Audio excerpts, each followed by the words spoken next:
Good morning, everyone, and welcome to the echo chamber. That's my fault today. Okay. All right. We'll try again. Good morning, everyone, and welcome to the Township of Georgian Bay for our council meeting of Monday, December 11th, 2023. And I'd like to call this meeting to order at 9 o'clock.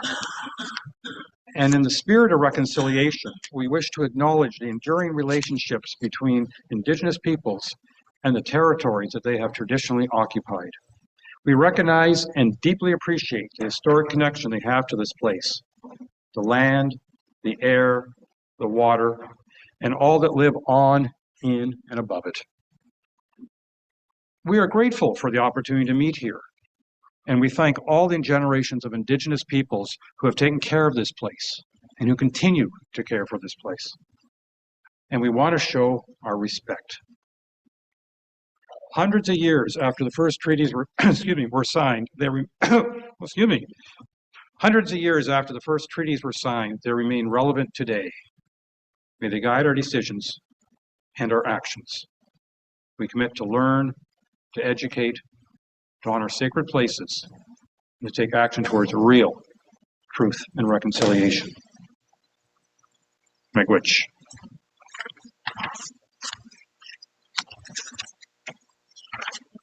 Council, any declarations of pecuniary interest or conflict of interest? Councillor Graziano. Thank you, Worship. I'm going to be recusing myself today on the STR matter. Thank you. Short-term rentals. Okay, correct. Thank you. You've noted that, Madam Clerk? Thank you.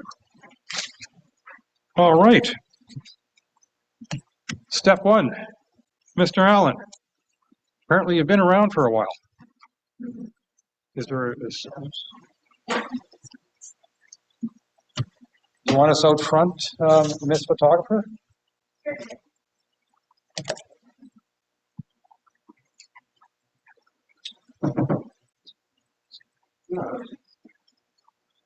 It's only but is it nice?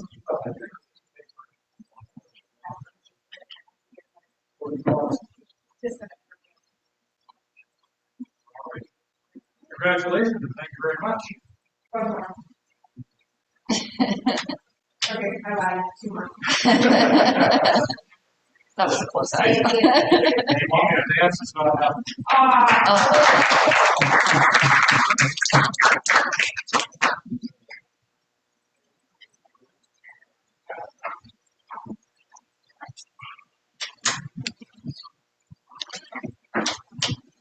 All right, that was great.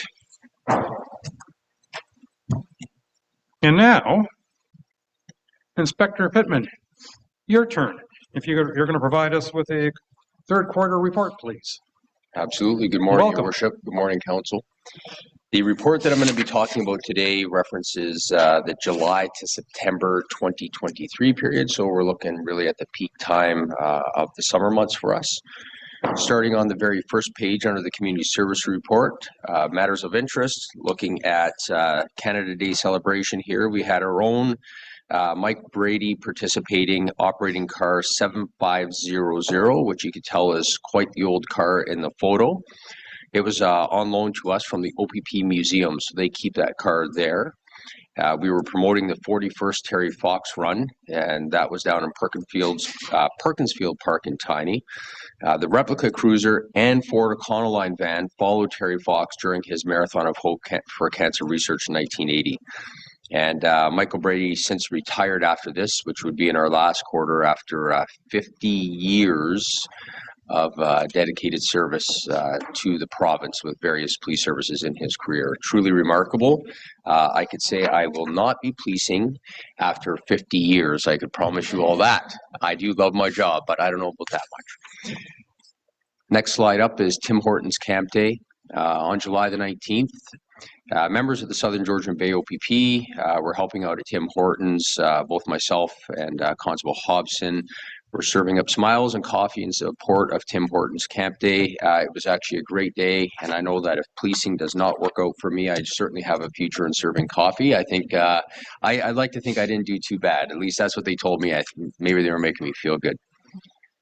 The next slide is Georgian Bay Native Women's Association. So this one here is actually quite interesting. Detective Constable Tracy Bosch, who has since moved on from the detachment, she was promoted to sergeant, which is excellent. And so she was conducting an interview with a victim of a crime at the detachment. And generally, if we do a sworn statement, we'll ask persons if they would like to swear or affirm on an oath. And the victim actually asked if we had an eagle feather that they could use, and we did not. And so Detective Constable Bosch actually took it upon herself to go out. She reached out to the Georgian Bay Native Women's Association, and they agreed to gift us an eagle feather. And you can't really see it, but in the case, and they've actually did this beautiful decorative case for us to keep the feather in. They also provided us with some tobacco and with some smudge kits, and the eagle really symbolizes respect, courage, love, honesty, wisdom, truth, and humility. And it was quite remarkable. We have that now in detachment for any persons wishing to have an eagle feather during an interview. So that was really good. Special Olympics softball game. Members of the Southern Georgian OPP, Southern Georgian Bay OPP, went out to play ball, with the amazing athletes of the Special Olympics Huronia softball team. The game was a big success and a fun day for all. You can see depicted in the photo, there was quite the team showed up, so that was really nice to see. Next slide. Under the Canada Day 2023 Weekend OPP Marine Patrol Report. So over the Canada Day holiday weekend, Marine Unit patrolled 66 vessels during their 42 hours of patrol on area waterways for equipment compliance and operator sobriety. Officers charged 4 vessel operators that failed to have sufficient personal flotation devices for all persons on board during their vessel inspections. 1 operator was charged under the Liquor License and Control Act. As well, they performed a roadside screening device, which the operator passed. 2 operators failed to have their pleasure craft operator card. 1 was charged with failing to have a spotter in their vessel while towing another person, which may seem rather simple, however, can be quite serious if you lose track of that person in the water. 15 other operators were warned of violations under the Canada Shipping Act related primarily to the lack of essential safety equipment on board their vessel. We responded to 13 calls for service, and we patrolled Tiny Township Shoreline, Giants Tomb area. They were very busy with boaters taking in the sunny weather as well. Of interest, we received quite a few calls this year with the Apple iPhone app called Crash Detection going off along the Sturgeon Bay area. Upon arrival, officers learned that an operator of a personal watercraft had turned the app on, and due to the maneuvering, the crash detection was activated. Owners of cell phones with this option were reminded, so we had Constable Hobson put out a media release on it saying, if you're going to be out on personal watercraft or in your vessels, please turn it off.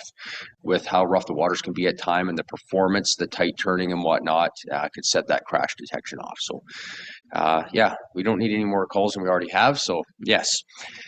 There was a vessel fire near Bosley Island on July the 14th.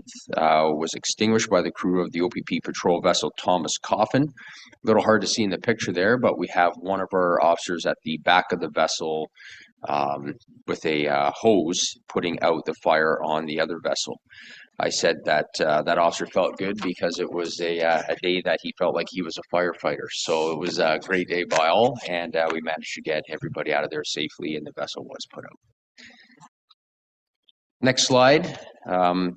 Over the summer months, numerous young persons were gifted "I Got Caught Wearing My Life Jacket" t-shirts for wearing their PFDs when the Southern Georgia Bay OPP Marine Unit officers conducted vessel checks. Unfortunately, there are still vessels that did not have enough PFDs. I think I say this at every single Police Services Board meeting and council meeting, is that this seems to be a consistent theme, which boggles my mind in this area. And perhaps it's because I'm new as a detachment commander. I haven't seen it historically or been as aware of it as I am now, but it's something that I think folks need to take seriously and have enough PFDs on board. Over the Labor Day holiday weekend, patrolled by members of the Marine Unit checked 70 vessels. Operators still managed to find 12 who failed to have insufficient PFDs aboard their vessels. I could also say that while I do encourage as a detachment commander public education, that is one of the most common charges, and we're seeing increased charges of it. I think there's enough public education in that area out there to see some more PFDs on board. Next slide.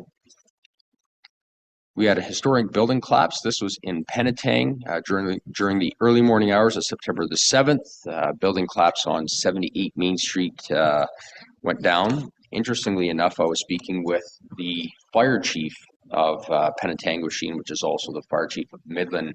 And in his career, he said that this was the first building collapse that he's ever been to where somebody wasn't injured. So truly a miracle. While it's not a police response, we did respond initially to help secure the scene and ensure that any folks that were around that area were evacuated and kept out. And then we helped some with some paid duties and initial scene security till the town could get everything set up. So just an example too of where, you know, it may not necessarily be a function in the initial stages. We all come together to work together to make sure that everything's safe for the community. So, and the next slide. Some stunt driving charges. In July, an overnight wheelie, somebody pulled a wheelie as they drove past the Southern Georgian Bay detachment, resulted in a motorcyclist having his expensive ride impounded for 14 days and a 30-day driver's license suspension. In August, we had a stunt driving by a 38-year-old Parry Sound resident, catching the eye of our traffic unit on Highway 400, a G1 driver already prohibited from driving, traveling at 164 kilometers an hour in a posted 100 zone, resulting in a 14-day vehicle suspension and an additional driver's license suspension and a date in court as well. In September, we had a 22-year-old Barryman traveling 145 in the 80 zone on Highway 93. This is over in Tiny Township. They received a 14-day vehicle suspension as well as a 30-day driver's license suspension and a court date as well. And lastly, a 17-year-old Penetanguishene youth driving a little too fast on Main Street in Penetang at 132 kilometers an hour in the 60 zone. The youth was handed several provincial court appearances notices for speeding, drive motor vehicle, perform stunt excessive speed, fail to surrender the license, all contrary to the Highway Traffic Act of Ontario, and gets a 30-day vehicle license suspension. All to say that speeding, aggressive driving, are all still issues on our roadway, and I'll take this opportunity to also speak a little bit to that. In previous reports, and actually it didn't come up here, it was more in Tiny Township during that PSB, we were looking at the traffic statistics for the reporting period. And one of the things that caught the eye of somebody in the room was that the amount of charges actually went down during the summer months, and they're, oh, why? You know, that we would think that would be a busier time, more vehicles on the road, nicer weather, people driving faster. And it's quite simple. It's that the calls for service drastically increased this summer, and we're going to get to it when we get to the marine report. The calls for service on the mainland were the busiest that we've seen in the detachment for the last 4 to 5 years, sometimes averaging 75 to 80 calls in a 12-hour period, which is extremely busy. And many of these are priority zero calls, which are the most serious calls for service. And we see those, so as officers get pulled to those priority calls, we see obviously our ability to go out and do traffic safety dips. And we've had to pull officers out of Marine, which you'll see as well, to address those serious things. So one of the things I'm doing on the traffic side is I'm actually creating a traffic unit for Southern Georgian Bay detachment area, which will obviously include Georgian Bay Township, to specifically address those problem areas. They'll also be out on general patrol, but general patrol for purely traffic enforcement and that function. So one of the key priorities of all of our boards within the Southern Georgian Bay catchment area is traffic safety and traffic enforcement. So that's something I have to turn my attention to as a detachment commander and dedicate some more time to. So as a result, we have 2 part-time members. Then we have other members who do this rotational assignment, it's called. And that's another 3 and potentially 2 more. So right now I've got a traffic unit of 5 and probably by the summer, hopefully a traffic unit of 7. They're all part-time, but with 7 part-time, I could certainly get a full-time. So that's the way that I'm going to address it and give some more attention to it to increase our road safety as a key priority. So next up, we're on the records management system, the violent crime. So here's our stats. I'll address the first column, July to September, just in the interest of time. When we look at our murders, other offense causing death, attempted murders, we are aware in other detachment areas, in other areas of the Southern Georgian Bay Detachment, we had some shootings this summer which would have fallen, but those are not yet solved. There's still ongoing investigations. Therefore, when we do the pull, it doesn't pull them in because they're still classified as open. So we will see these reports update in the future, and they will be captured at that time once they are concluded. So for this reporting period, when we look at our sex assaults, we have a decrease of 50%, and that's specifically in the township of Georgian Bay. So we went from 2 in 2022 to 1 in 2023. Our assaults have also seen a decrease from 4 to 3, which is 25%, and other crimes against a person, 5 in 2022 to 0 in 2023. So that's a full change of 100% decrease. When we look at our property crimes, our break-and-enters have actually decreased by 100%. So we went from 1 in 2022 to 0 in 2023. Our theft overs are 1 to 1. Our theft unders have increased slightly in 2020 from 2022, 4 to 6 in 2023. That's a 50% increase. Our frauds are even at 5 apiece, so 0%. And our mischiefs have actually decreased from 4 in 2022 to 1 in 2023. So that's a decrease of 75%. For drug crimes, zeros right across the board. Not saying that there's no drugs in the community. However, with respect to simple possession trafficking, we haven't seen any charges. When we look at the next slide, where we look at our clearance rates, our violent crime is from 36.4% up to a 75% clearance rate, which is actually quite a high clearance rate. And our property crimes from 13.3% is down to 7.7% in 2023. I will say that property crimes are one of the harder crimes to solve. Generally speaking, they occur at night and people wear disguises, or they're discovered well after the fact, especially in areas with seasonal homes, right? And people are away for weeks on end. They come back and find that somebody's been through their shed and stole their jerry cans and lawnmower. So it makes it a bit difficult. One of the programs, and I'm not saying that it's going to solve all of our issues, but I'm always looking at ways on how we can catch more people, increase clearance rates, specifically around crime, is the launch of the CamSafe program that we've recently announced, and that I think all of our townships within Southern Georgian Bay catchment area are now involved in. I am seeing more citizens sign up for the CamSafe program, which is promising. I think one of the things, if you read the online comments, is some people think that Big Brother, as it were, is watching. In fact, Big Brother is not watching, and I think I've said this before, we can't actually view the cameras of residents that sign up.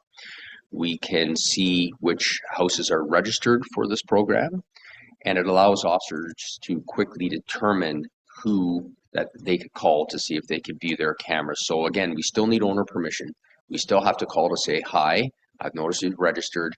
We're looking at this date and time. Can you please check your system to see if there's anybody on there, maybe walking by, crime occurred in the area. So traditionally what we would do in crime is do a bit of a neighborhood canvas, but I'm looking at ways to keep officers on the road and get them back faster. So if we could have somebody call from the detachment, that is maybe an officer assigned to detachment-based duties that's no longer performing frontline duties, it frees up the frontline members to stay out and do a lot of the things that we require them to do. So I'm hoping to see increased clearance rates on some of our property crimes and whatnot, mischiefs, things like that with this program. When we look at our unfounded occurrences, so they were actually investigated and proven to be unfounded. The total, we went from 5 in 2022 down to 1 in 2023. So that's an 80% decrease. Next slide is traffic charges. Highway Traffic Act, Criminal Code, Traffic, Non-Traffic, and Liquor License Control Act within the Southern Georgia Bay area.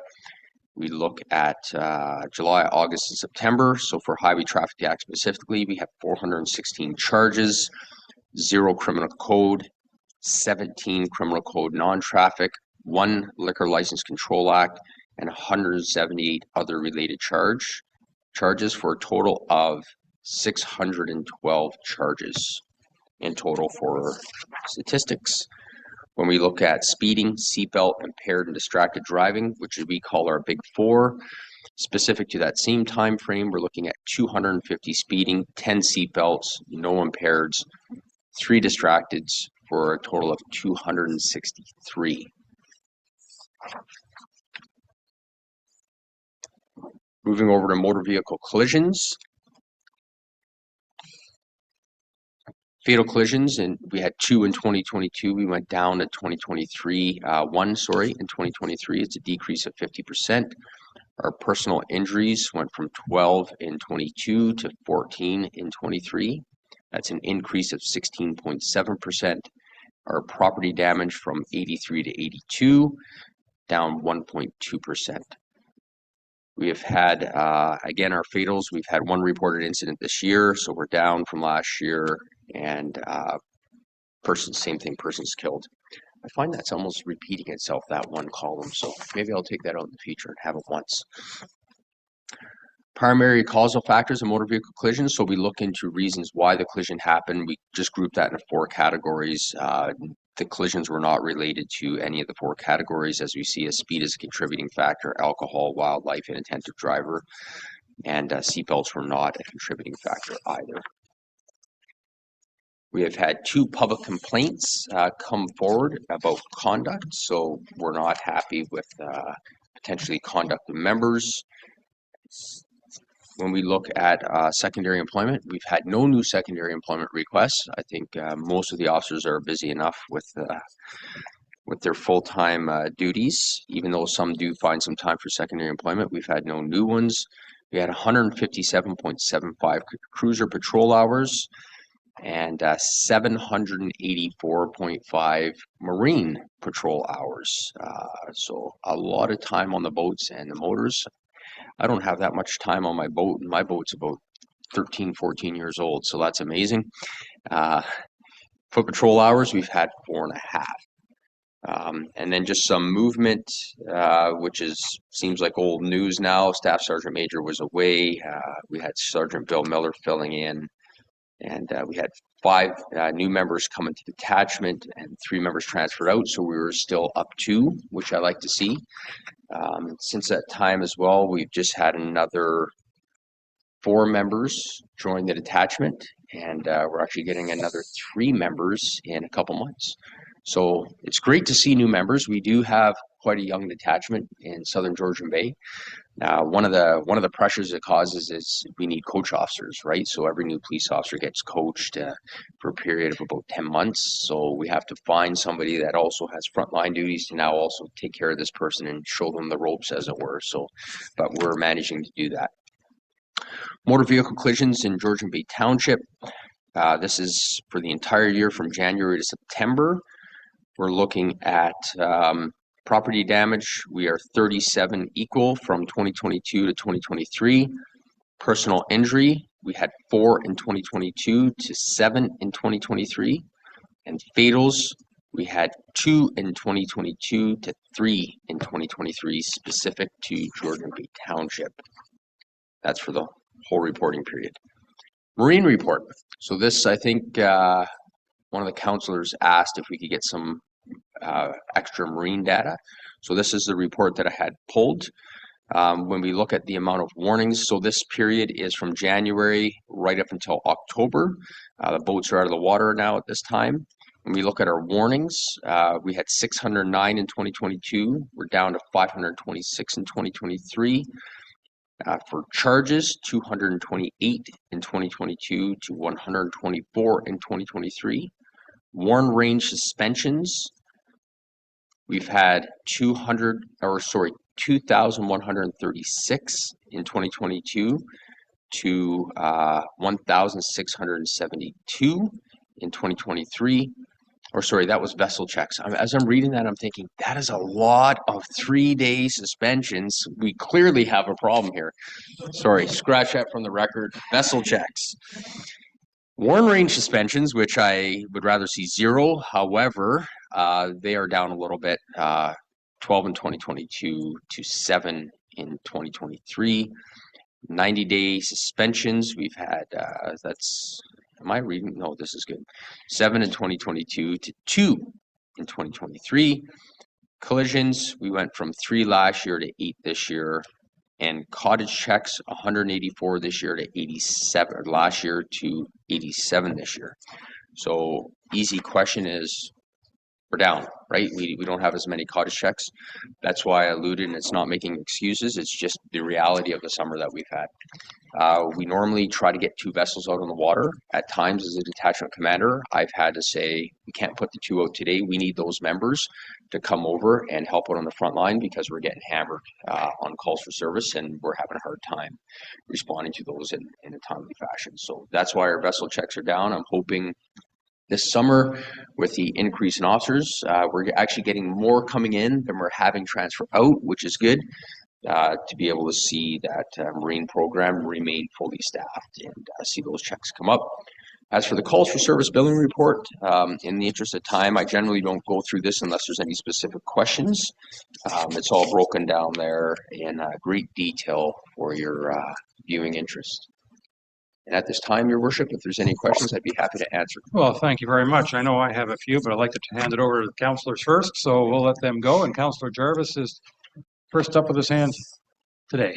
Thank you. Just for clarification, what are clearance rates? For me? What does clearance rate mean?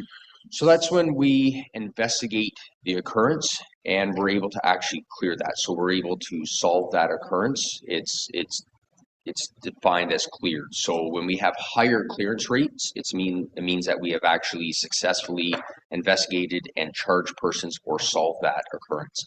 If they are low, so in the case of a lot of property crimes, we don't find the persons responsible for committing the offense. Therefore, the clearance rate is a lot lower. So that's what it is. So we've investigated it.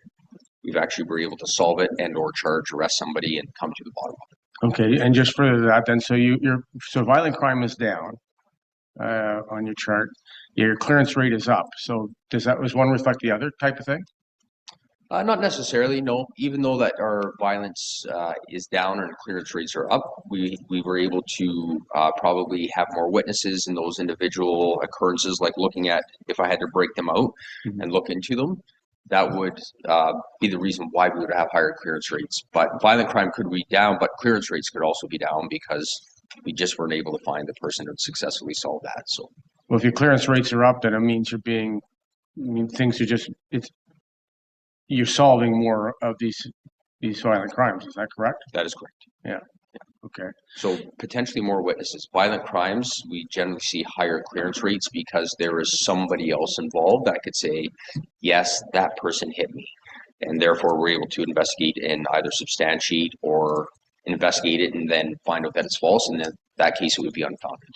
So if your clearance rates are up, that would be a good thing, correct? That is a good thing. And I'd like to see them come up on property crimes. Yeah. And then last, cottage checks. What does that mean? So that is a call for service to a cottage, or? Nope, that is proactive. Vessel, okay. Driving by in the vessel, checking cottages, members getting out and making sure that everything is okay. Why would that be down this year? Because I haven't had as many boats in the water this year because of increased calls for service. Therefore, And there could be, so one of the things I didn't see in the chart that I think I want to know, and I don't know because it might be difficult to define on patrol zone areas, but I wouldn't mind seeing how many calls for service, marine specific, we've had as well. That would be of interest to me, to say, okay, well, we've had, I know the road calls are much higher, but are the marine calls that much higher? So therefore, members are pulled to those duties and less time to do cottage checks. So when calls for service demands go higher, we have less time to do proactive type of police work. And if in a cottage check, you'd actually go to a cottage, park your boat, go and check on it, or Yeah, members will get out and they'll go and check the cottage, walk around. Yeah. is that because what would prompt them to go to a cottage and check it? If the cottage appears to be vacant, so there's nobody, like it doesn't look like there's anybody at their cottage at the time, because most of the cottages are seasonal. Yeah. They'll get out and they'll go check on it just to make sure that nobody smashed the back door in or something like that. Thank you. So it's proactive. Thank you. Councillor Pedko, please. Thank you. And through you, Mayor. Just two quick questions. One is vessel checks were down in 2023 versus 2022 in the statistics. Would you, about 25% or something? Do you know why that would be? Were there fewer hours, or was it just or you don't have the background on why that might have been a difference? Less boats on the water, not less actually boats, less OPP boats on the water because the demands on land have increased drastically this summer. So that's exactly why. Okay, and then the other question around PFDs. So I would share your concern if people don't have enough PFDs on their boats, and we do have a predominantly water-based community in this township. When the OPP is doing an inspection for PFDs, if somebody has a PFD that has mold on it, I know there's different criteria for determining that that's no longer a safe device. Do they exclude that from their count and then decide that they didn't have enough, or is it really strictly a case that there weren't enough PFDs in the vessel when they were doing the inspection? It was because there were not enough PFDs in the vessel. So regardless of the condition, it just wasn't enough. Yeah, that's okay. All right. Yeah, thank you. Thank you. Councillor Graziano, please. Thank you. And through your worship, great presentation. Good to see that everything is down. It's quite a good thing. I just had a couple of comments with regards to, or a couple of suggestions rather, no questions, but a couple of suggestions specifically on, I believe, page 16, which is where you outline the Police Services Board report for the Township of Georgian Bay. The two suggestions that I would recommend, just for informational purposes, to apply them as you wish, to add to your data sets community engagement hours, because I don't see any information pertaining to how much time your officers spend in a non-officer capacity, rather just engage in the community and participating in events. Community development and relations, I think, is key to the OPP, as well as part of your comparative analysis under the daily activity report, patrols per hour or patrols hours. I would recommend that they're a year prior to current year analysis as well, similar to what you've done for consistency, so we know how many hours you've invested this year versus or relative to last year. So just my two suggestions. Thanks.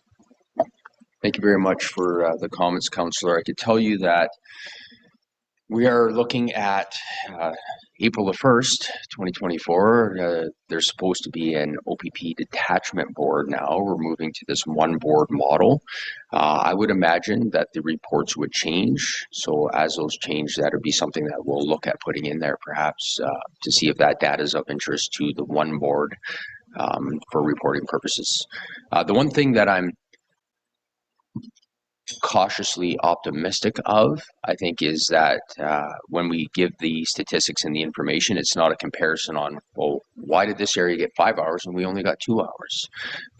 Because then it's going to be, I'll be getting down into the minutia of data to specifically get into that to say, well, here are the things going on at that time and here's, but if it's something that would be of interest to council, it's something I could definitely look at putting in. Yeah.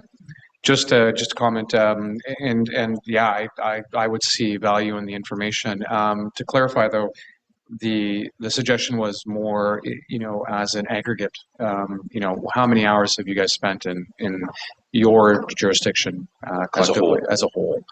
So we know how many hours you're spending in the communities and so on, because again, we have lots of events here and would love to see some a non-official police presence, if I can say. Absolutely. Thank you, Councillor. Thanks. All right, not seeing any other hands at the moment. I'll give you a couple of questions. Well, first, a comment. I enjoyed your first slide with the old cruiser and van. I just think, but I understand your museum, you have like an old Henderson motorcycle, the first patrol motorcycle or something, I think from the 30s. Yeah. If you ever bring that one out, let me know, please. I'd be interested actually to see if that thing still runs. I could tell you that the museum meticulously maintains the vessels. I think there's or all vehicles, motor vehicles, but there's also a vessel there. It might be the Temiskaming, I could be wrong, but it is beautiful. It's, wow. Yeah, if you ever have a chance to walk through the front foyer of General Headquarters, do it and stop in the museum. It's very, very nice. I'd actually wish that we had that in our fleet up here. There's one stat that you gave us that shocked me, and maybe I don't understand, or maybe you can explain, but that was when you suggested that over the last quarter, your cruiser hours were 157 and your marine were 784. Does that mean like your officers are spending 5 times more on a boat than in a car? Yeah, so that would be 5 times more patrol hours. The reason why the cruiser hours would go way down is like patrol hours is because their calls increase drastically. Whereas the marine officers that were dedicated to the boat, like I said, I'd like to have the 2 boats out, but those officers specifically did a lot of proactive patrol and looking for infractions. Yeah, so that is correct. So your cruisers are normally on call as opposed to on patrol. Is Yeah. what you're saying. Okay. Yeah, during the summer months, I think that it'd be nice to see more proactive patrol, but I also want to give a realistic view of what's happening in our communities, and the calls are going up.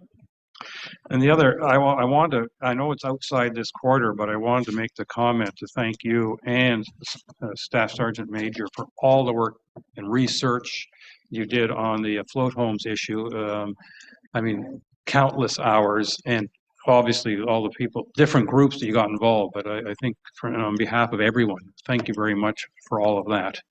No, absolutely, Your Worship. I was going to say our pleasure. I don't know if I described that as pleasure, actually. That was a very interesting time of learning, I think, for a lot of us.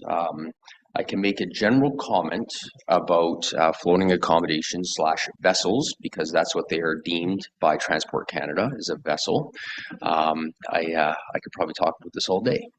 But simply put, if a vessel is anchored or connected to private land by spuds, and the land is in fact determined to be private property, then the OPP has the ability to enforce under the Trespass to Property Act.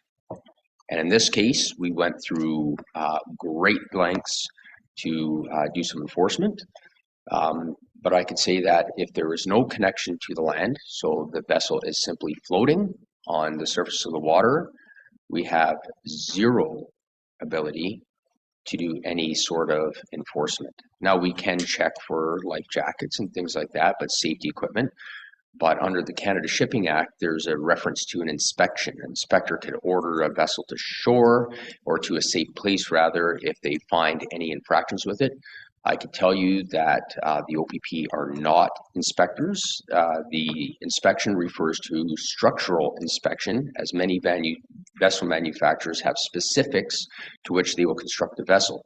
So a bayliner, for example, would have an approved spec that they would construct that vessel to, and then that vessel could be inspected to that spec. In the case of the floating accommodation / vessels, as we call them, it's we don't have any ability to conduct a structural inspection as the OPP. We don't have that subject matter expertise. We're looking for operator licensing, sobriety, safety equipment on board, and outside of that, if they're not anchored to private property, we have no enforcement ability. I just think that's important for the public to know, because it can be frustrating for those folks involved. And I think, if I'm being completely honest, we're probably going to see more of that frustration as the years come. And the reality is that we need legislation and appropriate enforcement abilities and authorities provided under the Canada Shipping Act that we presently do not have. That's really what it comes down to. All right. Before I turn it over to Councillor Cooper, because I see he put his hand up while I was talking, but my last comment before I do that is, understand as of 2 weeks ago, it's roughly, it's official that you're actually the real detachment commander as opposed to the acting detachment commander. Yes, Your Worship. Thank you Well, very much. congratulations. It's been a while since I think Midland's had a real detachment commander. Yeah, I think it's terrific. It's been a period of change, I would say, and you know, it's that does affect the detachment. You know, it would affect really any organization when you don't have that consistent leadership in the office and know which direction that you're going. So one of the things, and Your Worship could probably speak to this, that we discussed in the interview was my plan for the office over the next year, and really where I'd like to see that going and the direction that we want to take as a local police service. And so that's something that I'm looking forward to implementing and seeing come to fruition. So thank you very much, Your Worship. Councillor Cooper, your turn. Thank you, Mayor, and thank you for this report, particularly from a real commander. This is remarkable. No, congratulations. That's great. And just for point of clarification, I believe that you indicated as you went through your report that there were a great increase in calls for service. I'm assuming it's sort of more or less on land, but whatever, calls for service that were utilizing a lot of the hours of officers. And as that was the case, I'm asking if I've got it correct. There was less patrolling, for example, on the water. The vessels weren't used as much. And our statistics are therefore down. So the statistics being down doesn't necessarily mean there were fewer problems, simply that there was less patrolling out in the water world. Is that correct or not? Thank you for the question, Councillor. It would be substantially correct in that. So one of the things that I don't have, and I alluded to this earlier, was I wish I did have the calls for service. So if I could have a comparative analysis of the calls for service from 2022 to 2023 that are water specific, I could fully answer that question and say that could exactly be why. I am hypothesizing that perhaps our stats are down because I know that I've had to pull the Marine officers off of a boat, not both boats, but off of a boat at times during the summer months because of the demand for the high priority calls for service. If they were simply found bike calls for service, then those could wait. And we would get to them days after the fact. But the calls for service have been fairly substantial this summer and serious. If I may just follow up, Mayor, just briefly then, I think I sort of get it. And before we start patting ourselves on the back too much, we need to maybe see another year where there's a more similar amount of service that we've had in previous years. Is that fair enough? Absolutely, Councillor. Yes. Thank you. Thank you, sir. All right. Well, thank you very much for making the drive over to the, shall we say, the eastern flank of your territory. And we appreciate you coming and giving us this update. Thank you very much, Your Worship, and thank you, Council, for having me today. I'm hoping you and your staff all have a relatively quiet and peaceful Christmas and New Year's and the upcoming holidays. Thank you, Your Worship, and you as well. And I am pleased to announce that calls for service are decreasing. And the decrease in calls for services is a welcome break for the members.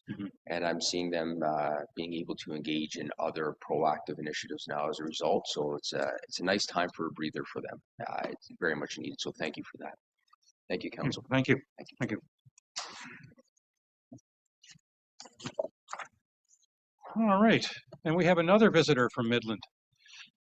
Mr. Lawson, you're going to here on behalf of the Georgian Bay General Hospital.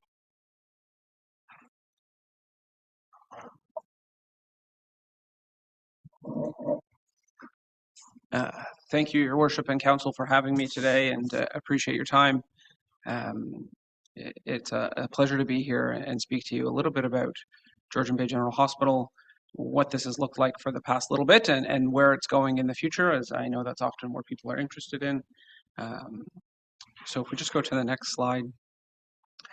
Well, what's in front of you is GBGH's new strategic plan. This maps out what we've decided to focus on between 2023 and 2030, and was developed through a number of community consultations with elected officials, patients, families, and really what we found that makes GBGH special and unique compared to other hospitals is the personal approach that we take to healthcare and supporting people.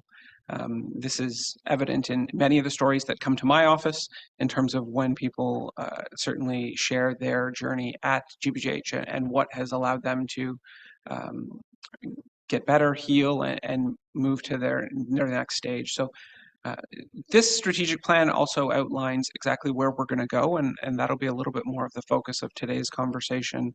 But the full plan is available on our website if you are interested in seeing what this looks like. Next slide, please. These are our statistics for 22-23. We operate roughly 113 beds. Last year, we did 2,100 surgeries, which is record-breaking for us in the recent history, and had upwards of just under 40,000 emergency department visits. The team at GBGH is made up of roughly 1,000 individuals. This includes 760, 800 staff, 200 plus members of professional staff, physicians, midwives, dentists, etc. And then a lovely group of 100 plus volunteers that really do make things work and make the hospital run. When I was looking at this slide, I asked my team to pull up how it's been from April till September. This year, every single number is up by at least 4%. The demand for healthcare in our region continues to grow at a rate far in excess of population growth because of the aging of our demographics. And this is something that GBGH is very familiar with and well aware of, and something that we are trying to tackle and trying to make sure that we are planning for the future. If we just go to the next slide. Your support in the Township of Georgian Bay has been wildly helpful for us and our foundation team at nearly 20,000. Provincial funds do not provide any money for equipment within hospitals. So all the equipment within a hospital is provided by the local community. In addition, any new construction projects are only funded 90% by the provincial government, leaving the local community on the hook for the other 10%. When we are trying to attract physicians, new staff, having modern equipment and making sure that it is constantly working is a really key aspect of that recruitment process. So this has been something that has been a focus for our foundation. For a number of years, they're doing an amazing job at raising the funds, and I'm doing an amazing job at spending their money. So it is really, though, critical when we look at the equipment within the building. These machines don't last forever. So a piece of lab equipment usually has a lifespan of 7 years. Our X-ray rooms were just replaced at roughly 12 years. They were supposed to be done at year 8, but there are $1 million+ to replace them, and that was something that was unfeasible previously. But thanks to municipal contributions like yours, private donors, our foundation has been exceptionally successful in supporting the hospital and modernizing our equipment and preparing for where we're going to be going as an organization to support our amazing communities. Next slide, please. These are some of our recent successes. I'm not going to go through them all, but some of this is very specific when you look at advancements in the services we offer. The top one, ERCP, I would encourage you to Google it. I won't try and say it or spell it because it's a very complicated, very long procedure, but it focuses on gallbladder surgery. We do know that patients in our region actually have higher incidence of gallbladder challenges, meaning that if we can do this surgery here, that individual doesn't actually have to travel to Barrie or actually down to Toronto, where are the two closest centers that do some of this service.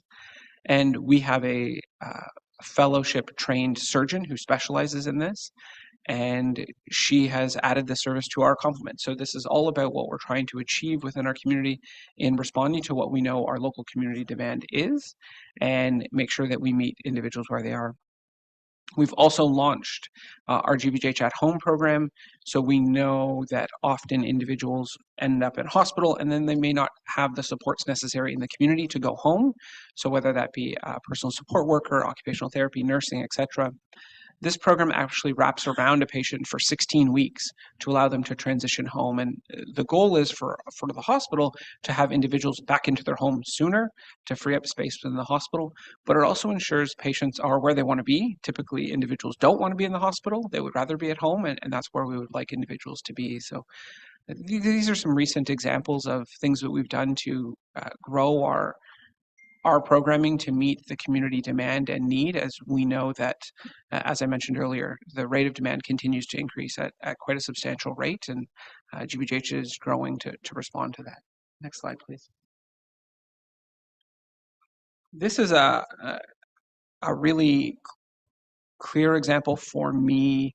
When we started looking at our organization, our building actually has 2 physical operating rooms within it. One of those operating rooms previously during COVID and prior to COVID was not operating, sitting empty most days. So GBJH has been really focused with the delays in surgery that have happened across the province with people having to wait with surgery cancellations. GBJH has ramped up that second surgical suite. And depending on the service, general surgery, or a variety of other surgeries, cataracts, etc., those programs have grown between 30 and 60%. Now, the demand from local residents, including the Township of Georgian Bay, has increased during that time by 25%. So we're not making the biggest dent yet, but we have seen a significant improvement. Specifically, the green section on the right there is associated with North Simcoe, where previously only 61% of residents that could have surgery at GBJH ended up having surgery at GBJH. That obviously is not what we want. We want people to have surgery at their home hospital and make sure that they're not having to travel, make sure that their family's not having travel. We've increased that to 69%, but that still means there's roughly 2,200 residents traveling for surgeries that GBJH does outside of our community. And that's something that we continue to work with the provincial government on and make sure that we are continuing to grow. I know our foundation has spent a significant amount of their resources in increasing our surgical program capacity. We actually have perioperative, so surgical trained nurses that are ready and working on this. It's a matter of us slowly ramping up this service in a safe way to continue to allow those 2,200 residents to be cared for locally. Next slide, please. This is in our capital world and in hospitals, the 9 levels and 3 phases that the provincial government has every hospital go through with a capital redevelopment. Everything from our MRI suite, which is not as fiscally expensive as a new hospital.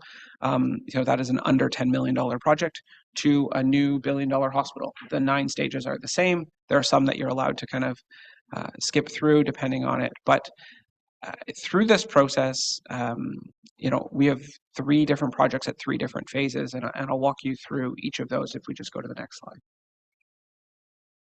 So MRI, if you've been to Georgian Bay General Hospital, this building actually faces our parking lot. We did an evaluation of 3 different spaces, one of them including my own office, and it was determined that the MRI couldn't actually go in our existing building because of the age of the infrastructure and how thin the concrete floor was. Structural engineering recommended that an addition be built. It was not only faster, but also cheaper to do this. So this is a 2,500-foot extension. It is built on stilts on purpose to allow for the workflow within the building to tie into our existing diagnostic imaging. And initially, we're approved from the Ministry of Health to complete roughly 2,000 MRIs a year. We know local demand just from permanent residents is over 4,400 a year. So we anticipate meeting that 2,000 very quickly and continuing to grow our program. Prior to our approval, GBGH was the largest hospital in the province of Ontario without an MRI. So this is something that we are moving quite quickly through. We are just evaluating pre-qualification for contractors. Currently, there's a construction fence being erected in the next couple weeks, and we are expecting to have a shovel in the ground before the snow melts for this, with the opening in early 2025. This is one of the most complicated things you can put in a hospital. The entire room, because it is a giant magnet, is actually lined in copper to shield people from the magnetic force. There are special cooling towers and cooling units on top of the building to support keeping the MRI cold as they generate a significant amount of heat. So this is a really complex addition, but something that our team is working through feverishly and fast to meet the community demand. Next slide, please.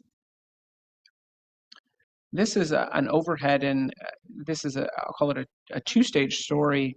Our mental health challenge, and Inspector Pittman and I have had a number of conversations about this, as our communities are unique, and we know the rate of mental health in our communities is significantly higher than seen throughout many other parts of the province. The rate of mental health disease in Midland and Penetang is 3 to 4 times that of Toronto. That puts significant pressure on our organization as those individuals present in our emergency department. And roughly 40% of the individuals presenting with a mental health concern to GBGH's emergency department end up actually having also an acute illness. So we have to treat both their acute illness and their mental health illness at the same time. This building will allow for that. It includes 24 inpatient beds, as well as a really comprehensive outpatient and day program, which we view as critical to ensuring individuals transition and are supported safely in the community. So this is something that we've been working actively with the Ministry of Health on, actively with Ontario Health on, and Ontario Health has given us a letter of support, and this will be part of a regional solution to mental health, as we've had a number of situations across the region. GBGH at the beginning of November, for example, had 5 individuals who were awaiting a mental health bed across Simcoe, Muskoka for over 100 hours. And their room that they were in was roughly an 8x8 room with white walls and an exam bed. That was it. If I was unwell before I spent 100 hours in that room, I certainly would be unwell after. And it is not what we want for individuals in our community, and something that we're really passionate about working through. This building also, though, becomes a bridge towards a new hospital. So the way it is designed at the bottom of the screen is the old hospital, and you will see a dotted red line that actually leads to the new hospital. And that is the goal, is to build out in a community and a phased function. So if we go to the next slide, you will actually see the hospital moves from its existing footprint, which is kind of where the parking lot is at the bottom now, the mental health building, and then a new hospital on the northwest side. This new hospital is entirely based, the growth is entirely based on population demand and population aging. We have one of the oldest populations in the region, in the province, and as not a surprise to everyone in this room, as you get older, your demand for health services increases. So this hospital would actually double in size from our existing facility. In pretty much every category. Emergency department would see 70,000 emergency department visits. We would add a satellite chemotherapy program so that individuals didn't have to travel to the regional program, as well as some other diagnostic tools such as nuclear medicine and interventional radiology. It would also include remote connect clinics to allow individuals to connect with specialists from the GTA, or for our individuals to connect with patients at home. This is in the preliminary stages, stage 1.1, with the Ministry of Health, and we're working through that process. This is, I put 23X because this isn't a 2020 thing, this is a 2030 thing, but we know it's important to start planning now for these. And we're working actively with our municipal counterparts in Midland around the land use planning aspect of it. Next slide, please. and this is that adjacent land. So we have the fortune that our foundation acquired the land adjacent to our existing property, which allows us to grow on the same site. So we're not looking at moving the hospital. We've actually completed an environmental impact study on the new land to ensure that it is appropriate for a hospital and everything there is positive. We've worked with Severn Sound Environmental Association and are working with the Town of Midland planning staff to move this forward with the goal of getting that zoned appropriately for hospital use in the coming year. Next slide, please. And, just as the other side of this is not only is the hospital there to support the community, but there's a significant economic impact of this. So our current workforce of roughly 800 staff, the new mental health building would be an additional 150, the new hospital will be an additional 500. So we're looking at an organization, well into the 1,600 staff, plus the 200 doctors that already exist, growing substantially to support this community. And there's certainly a huge economic spin-off associated with that, not to mention the construction spin-off impact that this will have on our broader communities. Next slide, please. So all we're seeking at this point is, one, we wanted to share an update and provide you an opportunity to ask me any questions you have about the hospital. In the future, potentially in the new year, we'll be seeking just a letter of support for this plan of this phased approach for mental health in a new hospital, because we think it's the right way to go in terms of growing in our existing location. That will be very helpful in our advocacy efforts to ensure that our 1976 hospital is updated and modernized to meet our current community demands. If you do have stories of local residents, please feel free to share them with me or have individuals reach out to me. I'm not shy and pretty open to the public, so please don't hesitate, as those stories are often really impactful in terms of our foundation, as well as in terms of our advocacy work supporting the needs of this community. So I believe that's the last slide, and I'll open it up to any questions, Your Worship and Council. All right. Well, thank you very much for that. Councillor Jarvis, followed by Councillor Graziano, please. I am absolutely sure that Councillor Graziano had his hand I know, up but before this me. is flipped. Okay. Anyway, familiar with the issues that the hospital in Collingwood has had with new development, and I'm happy to see that you guys don't seem to have the same issues determining where your growth is going to come from, and I'm really happy to see that. My concern is a concern shared throughout the province, and that is finding staff. More than just, I mean, it's great that you're going to be able to looking at to recruit 500, but where the heck are you going to find 500 new members when all across Ontario it seems that people are having trouble recruiting new staff? It is a challenge that is province-wide, and we are not immune to that. What I can tell you about Georgian Bay General Hospital is we've invested heavily in some of our new nurse programs. So a clinical extern program allows a student nurse to come into our organization. I met with many of them, and they said this has been a great experience because I actually got to do nursing. So we had a staff member who had a baby. I went to see them, and it was a student nurse checking that baby's weight and checking on the baby with a supervising nurse who's our staff watching, providing them an actual real experience. Those individuals convert into employees consistently. Our full-time vacancy rate at GBGH is quite low comparatively to nursing areas across the province. We try and provide a really balanced approach to that.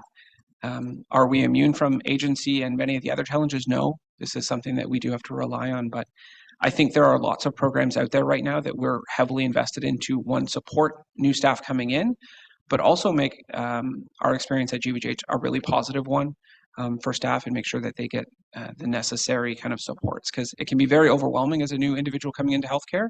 And we've invested heavily in some of those supports around them to make sure that it is there. For example, the MRI is very similar. Medical radiation technologists are very hard to find. GBGH could operate the MRI today, fully staffed, 24 hours a day almost.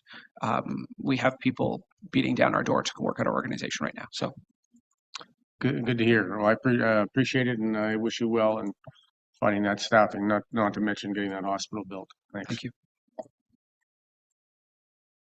Thank you. Councillor Graziano. Thank you, through your worship. Just a couple of questions, if I can.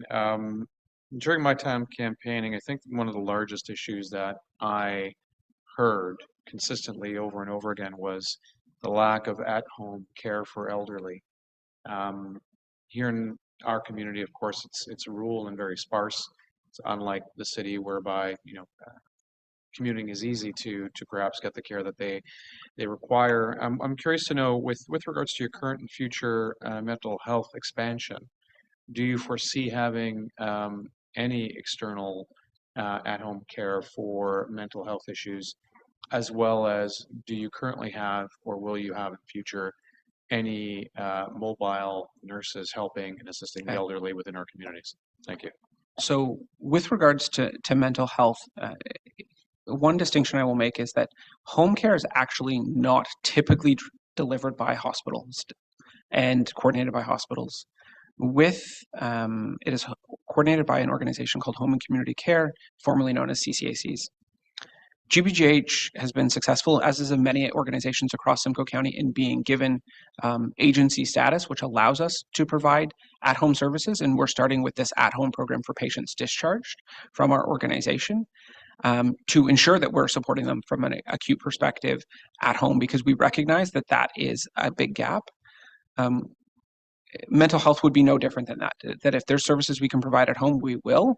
And I believe there's a real opportunity in the coming decade for us to really look at how virtual and remote monitoring and care can help organizations and community members. I believe in that substantially. GBGH partnered last summer when we were experiencing an ED physician shortage with a company called Rocket Doctor that did virtual care that diverted people from our emergency department because they just needed a prescription or something basic. I believe that's the future in terms of how do we provide care at home, and something that I know we'll continue to invest in and grow, because I think people don't want to have to leave their house if they don't have to, and we want to keep them home if we can. So it's something we'll continue to work through, because I think it's important. And one of certainly the shortages within a rural community, and we've had those conversations with Ontario Health about how different it is providing remote service and home care service in a setting where individuals are spread out versus a condensed city or town where there's a huge population density. Thank you.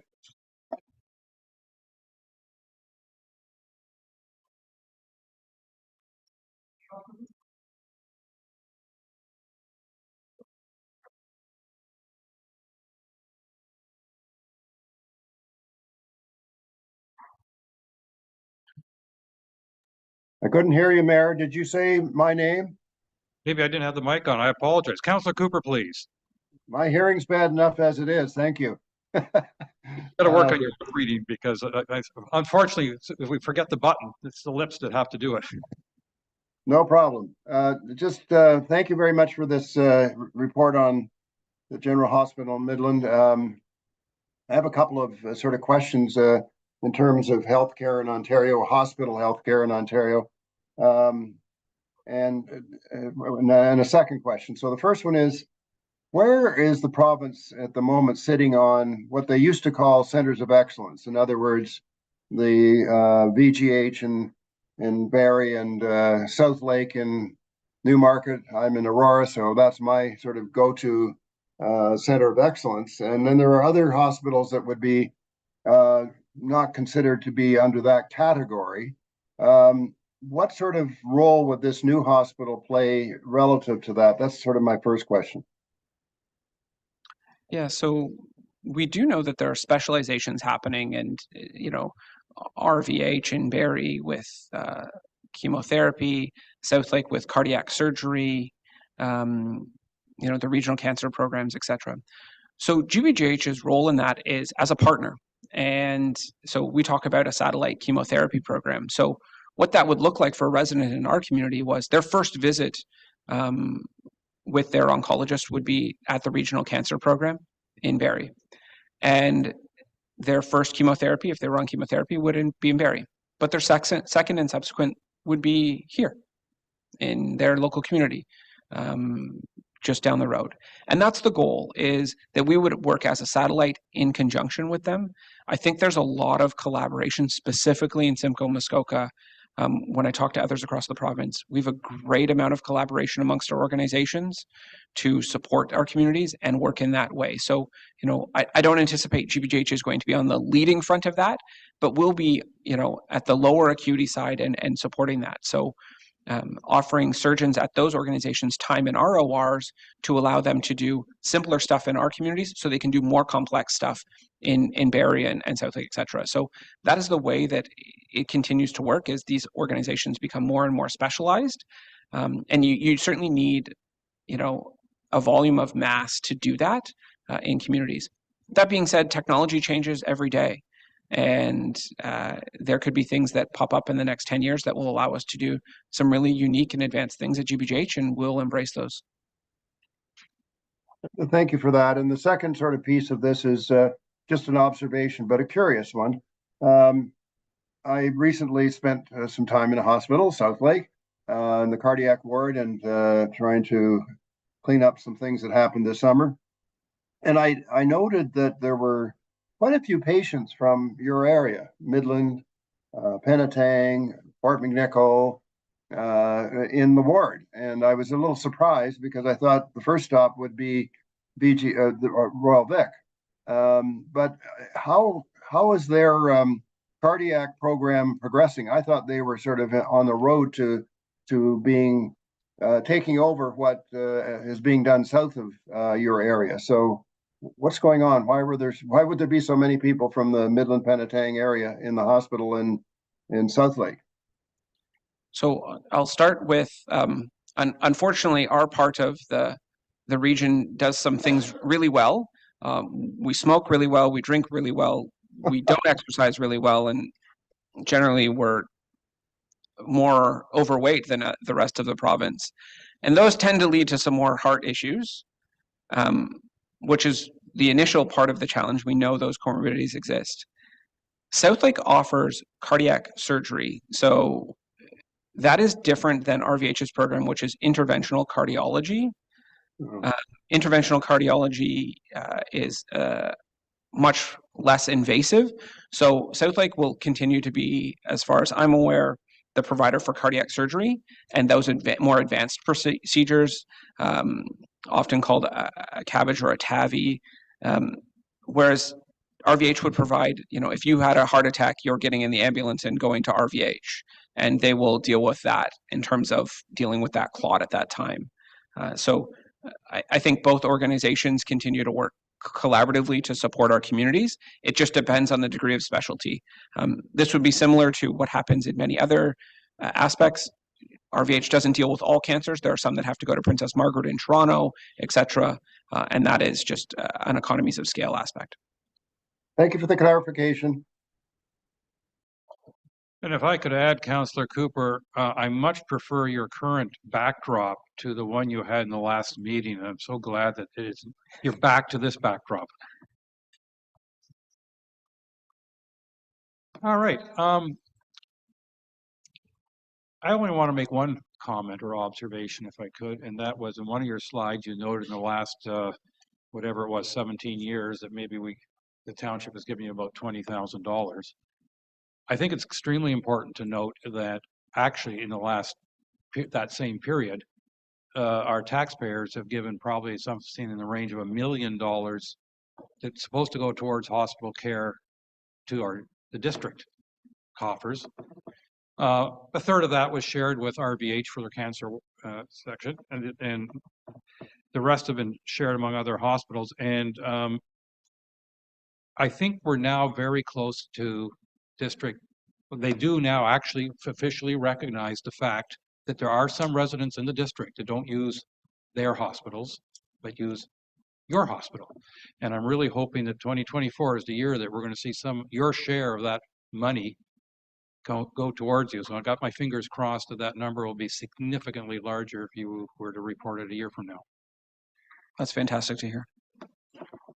And with that, well, thank you very much for your update. I think I'll tell you, I'm most impressed with the hospital that you're operating and the people in it. It's having used it once and visited it a number of times. I think you have an excellent hospital, and I support us supporting you as much as we can. We are very fortunate to have the staff we have, and for you and other members of council, members of public, if there's ever questions or things, please don't hesitate to reach out to me. Open door. Thank All you. right. Thank you very much for coming to see us today. All right, council. Now we're on to our more regular business, and that is our consent agenda, which means that the first question I have to ask everybody is, are you in favor of the consent agenda, or do you have any particular questions on any of the items in our consent agenda? Councillor Hazelton.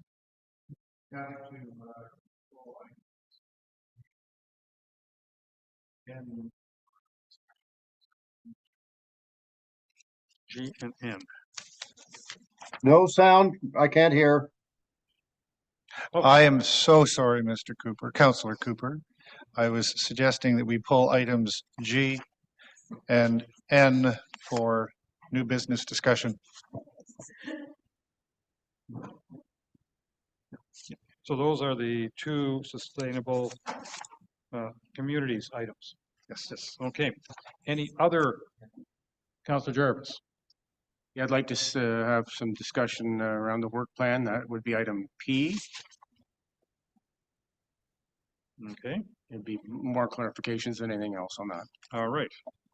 Anything else?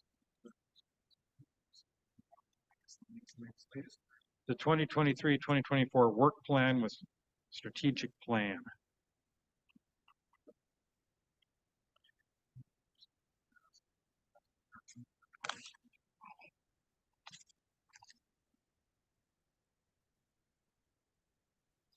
Okay, so maybe the most practical is simply to do the adopt the consent agenda with three exceptions, and then we'll go to those three exceptions. All right. Good. All right. So I would say moved by Councillor Hazelton, seconded by Councillor Graziano. Be it resolved, the council adopts the consent agenda of December 11th, 2023, excluding items G, N, and P. He is. All right, Councillor Jarvis, because you're observant, you're the seconder. Exclude, I just want to make sure I get G, N, and P. All those in favor? Those items are, all those other items are now carried. So let's take them in order. Sustainable Communities Advisory Group report November 27, 2023 resolutions. Councillor Hazelton, you had a question or comment or suggestion, whatever, on that item.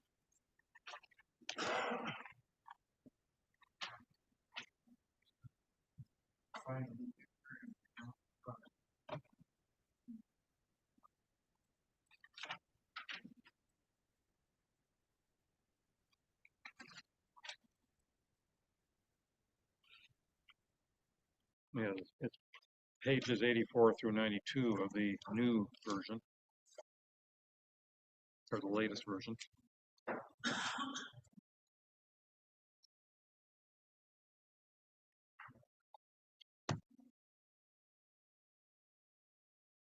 So, so resolution 7 talks about directing the building department to provide a report. Microphone. I'm sorry, Councillor Cooper. So item 7 talks about asking the building department to provide a report on septic reinspection programs. And although I'm not adverse to the idea, I'm thinking that this and another item are kind of weighing into what I'll call the normal council interactions with staff, and I'm not sure that we want the Sustainable Communities group to initiate items that are kind of normal council staff items. That would apply to that one. And then the next one after that, which is directing staff to obtain feedback on the water quality monitoring program, which is a committee of the whole mandate right now. And I think there's some overreach here on what that committee should be considering. I'm sure there's a ton of other things that they can do that don't overlap with what council and staff are currently working on. So I would suggest that those two items be not approved.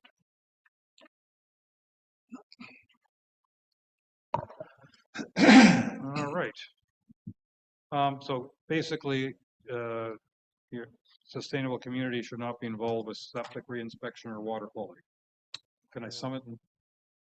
That's a great summary. Yes. Okay.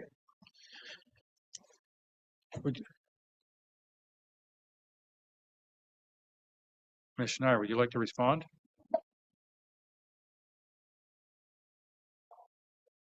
If the mic works.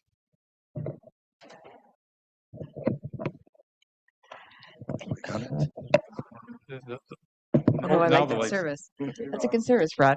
Thank you for your comments through you, your worship, to Councillor Hazelton. The Sustainable Communities Advisory Group would like to be more engaged in educating the residents with respect to what they can do with those two particular topics, which is very valuable for the advisory group to be engaged with, because they can provide feedback about how residents will best receive the information and how relevant it is that they as residents would be inclined to provide content to the staff that are on the Sustainable Community Advisory Group to provide feedback that supports. So right now we do have a living document in the website that helps people to understand about items such as shoreline development and peripheral items that are still part of the overall process. But we just wanted to get some feedback presented to the advisory group and just keep our fingers in the pot, so to speak, so that we can provide educational components, which I believe is very valuable for the advisory group to participate in. Mr. Hayes, Councillor Hayes. Thank you. I have no objection to the education component. But I think specifically the water quality monitoring program, which is a committee of the whole agenda item, needs to stay there. Doesn't need overlap with this committee. And then secondly, a septic system reinspection program report. A very quick chat with Kaylee, I'm sure, would provide that. There's no need for us to, as council, start to get a formal process here, directing staff to do things that a quick call with Kaylee would accomplish. So from an education standpoint, 100% support it. But what I'm trying to do in my comments here is reduce additional direction to staff that probably isn't needed. Hey, Mr. Mayor, I think equally a verbal conversation with Kaylee and the advisory group is much less of an impact on staff. And so that's all the advisory group is looking for. And then with respect to water quality, far be it from this municipality to overlap water quality reports, but the idea is that if we understood more about the impacts of water quality, we may be able to put actionable items into place, since the municipality has not been engaged with actionable items outside of the reporting. So I think we're just trying to help the residents take it to the next level and understand the water quality reporting, and then be able to provide educational components to this. Keep in mind that the advisory group is but not municipal staff and residents, that doesn't have a significant impact on our workload. All right. So now we have to decide with those two resolutions of committee whether or not we endorse them. Does any other councillor have any comments on either of these resolutions put forward? Councillor Graziano. And, oh, so Councillor Cooper, sorry. I should look at my screen first. I apologize, Councillor Cooper. Thank you, Mayor, and I'm not very good at being overlooked. Sorry about that. But I know it wasn't intentional. Well, but even if it was, I can deal with it. I just wanted to say a couple of things. I support the work of this committee, but I think it needs, as has been pointed out by Councillor Hazelton, some very specific focus. And one of the things that I like to think about in terms of committees or advisory groups or whatever is that there's a certain level of expertise on the committee. If we look at our planning committee, thankfully, at least half of our committee are professionals related to planning in one way or another. And that's fortunate for us.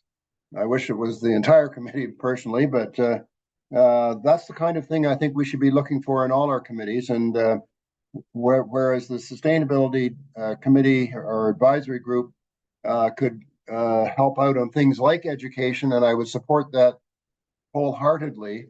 I don't know that that's exactly the right group to be commenting on more specific things like water quality. That's a very, very precise area where you need expertise, and I don't see that on this particular committee. So I would suggest that we focus on things like education. And one of the things that I've come across that was really brought out many years ago, but it's a booklet that was put together by Fisheries and Oceans Canada and by FOCA, and it's basically a shoreline primer. These are the kind of things that our sustainability committee could be doing with our community to help improve our environment, is the shoreline problem that we have. That's where the committee could really help out. So I would just like to suggest that why don't we stick to where the committee could be beneficial as opposed to having commentary on things that really are outside of the educational and work experience of those committee members. Thank you. Thank you. Councillor Graziano. Thank you, and through your worship, I do concur with Councillor Hazelton and some of his concerns. Specifically, my concerns arise from the wording of the resolution. Council to direct staff to obtain feedback from the committee on the water quality monitoring program. And essentially, what the committee is suggesting here is that that we're directing staff to obtain feedback or take feedback in. So while the educational component, I think we all collectively agree, is an excellent opportunity for this committee to really kind of show its strengths. I would question whether or not staff should be taking direction and or feedback from this committee on these specific areas. So that's just my thoughts. Thank you. Thank you. Councillor Predko.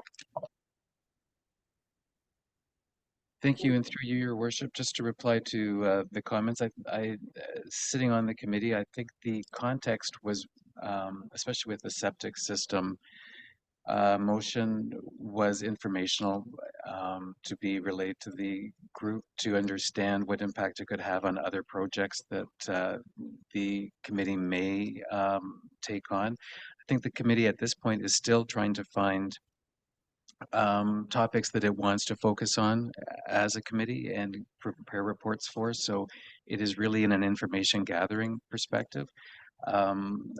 Reviewing the water quality monitoring program, there was a conversation about the committee being involved in that, and considering it is a committee of the whole item right now, I think it would probably be more appropriate for the sustainability group to participate in that forum. But otherwise, this is really an attempt to obtain information from the township to help better define projects for the sustainability community in the future, which is a group of people with different diverse skill sets.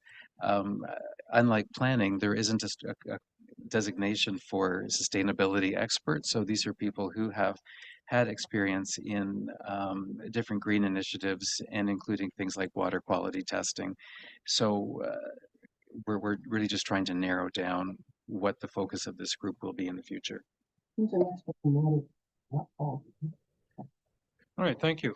I guess my comments are things like septic reinspection program, I know that we've received at council some reports on the septic inspections program, and therefore that I would think that information is publicly available already, and the water quality program will also be reporting through committee of the whole and the council. So I'm thinking that these, in one sense, these motions are, I don't want to say redundant, but not necessary, in the sense that I think that the committee could get the information just by asking, because it's not secrets, if you know what I mean. Ms. Schneider. I don't disagree. I didn't actually wasn't aware of the planning committee comment resolution coming forward as it was written. It's really just for educational purposes. So if I think just the blessing from council that you would want the sustainability committee to take the expertise of these other two areas and put them into the advisory group to help create educational components is probably very relevant. And former Councillor Wayanko did do the water quality testing, so he does have an ear for an awareness for what can happen. So we don't want to lose that expertise there. But at the same time, it's really just about education and awareness. And I think all the advisory group is looking for is just council to endorse the opportunity to have that dialogue to be able to create educational content. Councillor Hazelton. If I could, then perhaps what we should be focusing on, first of all, these two resolutions sounds like we have general concurrence that they're overlap. But the second item of that I wanted us to focus on was really more the mandate of the sustainability group. I think what I've heard from our director of sustainability is that the committee is seeking approval of that mandate, and perhaps we could deal with these two resolutions and then move on to the focus of the mandate and get concurrence on what the mandate should be. I thought we'd already had a mandate for the sustainability committee when we created it. But they have come back with that second item in the agenda, which is their priorities, where they're identifying a shopping list of things that probably is a 10-year plan, but whatever. It seems like they're trying to define the mandate in their list of items, which generally I don't have an issue. I think what I heard was the primary focus is on education. I don't really see the focus on education being clearly articulated in that list. So all I'm trying to do here is make sure that we are not generating overlap between a committee and what we as council and committee of the whole are doing, and that we're not directing staff to do things that are going to be out there anyways. And as you, Mayor, have already said, the information that is articulated in those two resolutions is going to be public knowledge anyways, so there's no need for them. But secondly, I think when we look at this list of items, issues that they want to target, I think it should be very explicit in there that the focus is on education of the community on these topics, because that doesn't jump out at me as I read it. Anyways, my thoughts, thanks. Councillor Graziano.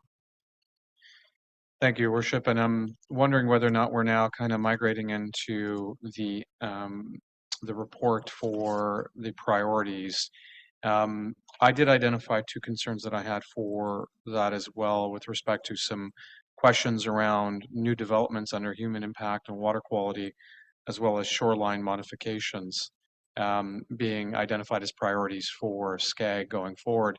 That's an issue that I think council deals with, on a per case basis when we work through the planning committee amongst others.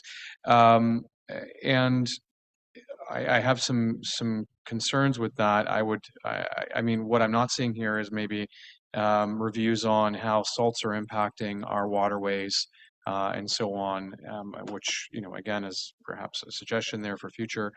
But new development and shoreline modifications, I'm not quite sure that this would be a good use of SCAG's time, given that council already addresses these issues independently and individually. Thank you. Councillor Predco?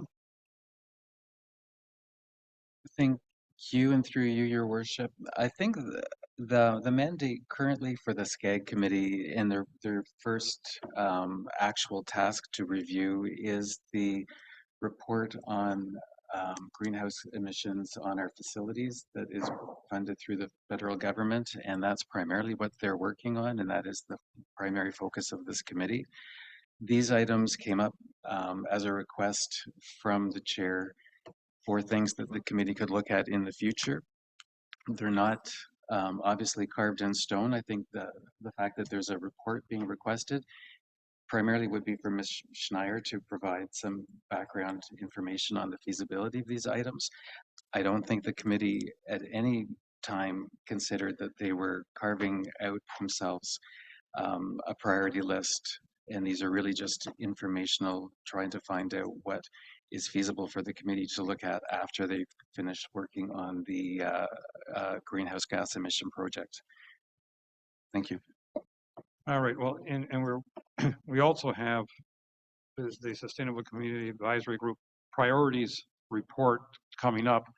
I'm wondering if the most practical thing is on this particular item to approve all the motions that they have in place with excluding the two directing staff to report things, the septic systems and the water quality, and then we can discuss the priority item, which was the next item we have pulled. So I'm going to move. I have moved by Councillor Bocek, moved by Councillor Cooper, second by Councillor Bocek. Be it resolved, the Council adopts the November 27, 2023 Sustainable Communities Advisory Group Resolutions, SCAG 2023, 7, 8, 9, 10, 11, 12, and 15 as circulated. So I've excluded 13 and 14. All those in favor?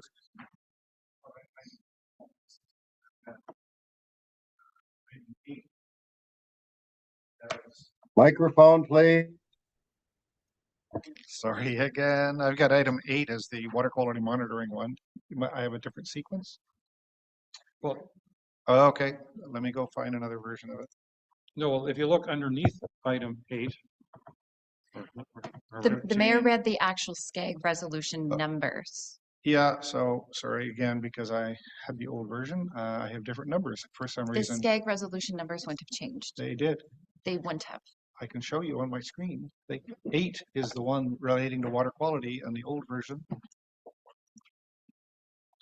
8 is water quality. Okay. So anyways, I'm fine with what you've just read off, but I just wanted to highlight that the old one was 8 for water quality, and the new version is 13 for septic and 14 for water quality. So somehow the numbers changed. I can't explain it, but I just okay. Well, no, I'm fine with what you verbalized.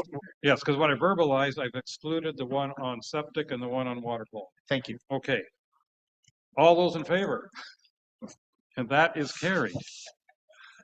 Now, next discussion is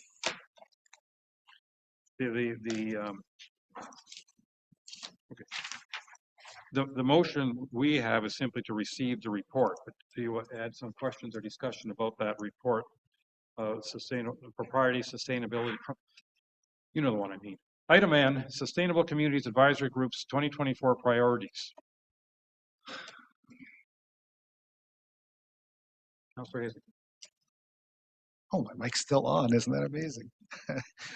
Yeah, I think based on what we were just talking about with those other two resolutions and with some of the comments from other councillors, that we probably should delete the septics and new development lines. I'm not quite sure what all they mean, but they seem to, again, overlap with the things we've already talked about.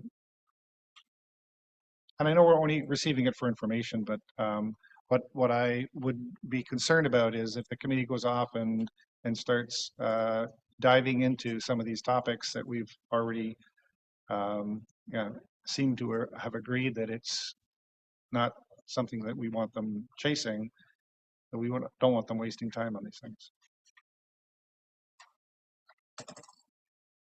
Ms. Schneider. Oh, thank you. Representing the Community Advisory Group, and Councillor Predko's doing a great job with that, as well as Councillor Bojack, but the concept is education. And with the environment being the #1 priority of council, I think that education in these two areas, coming from a staff report from the professionals that we have on task here at the municipality, would be beneficial for the advisory group to review.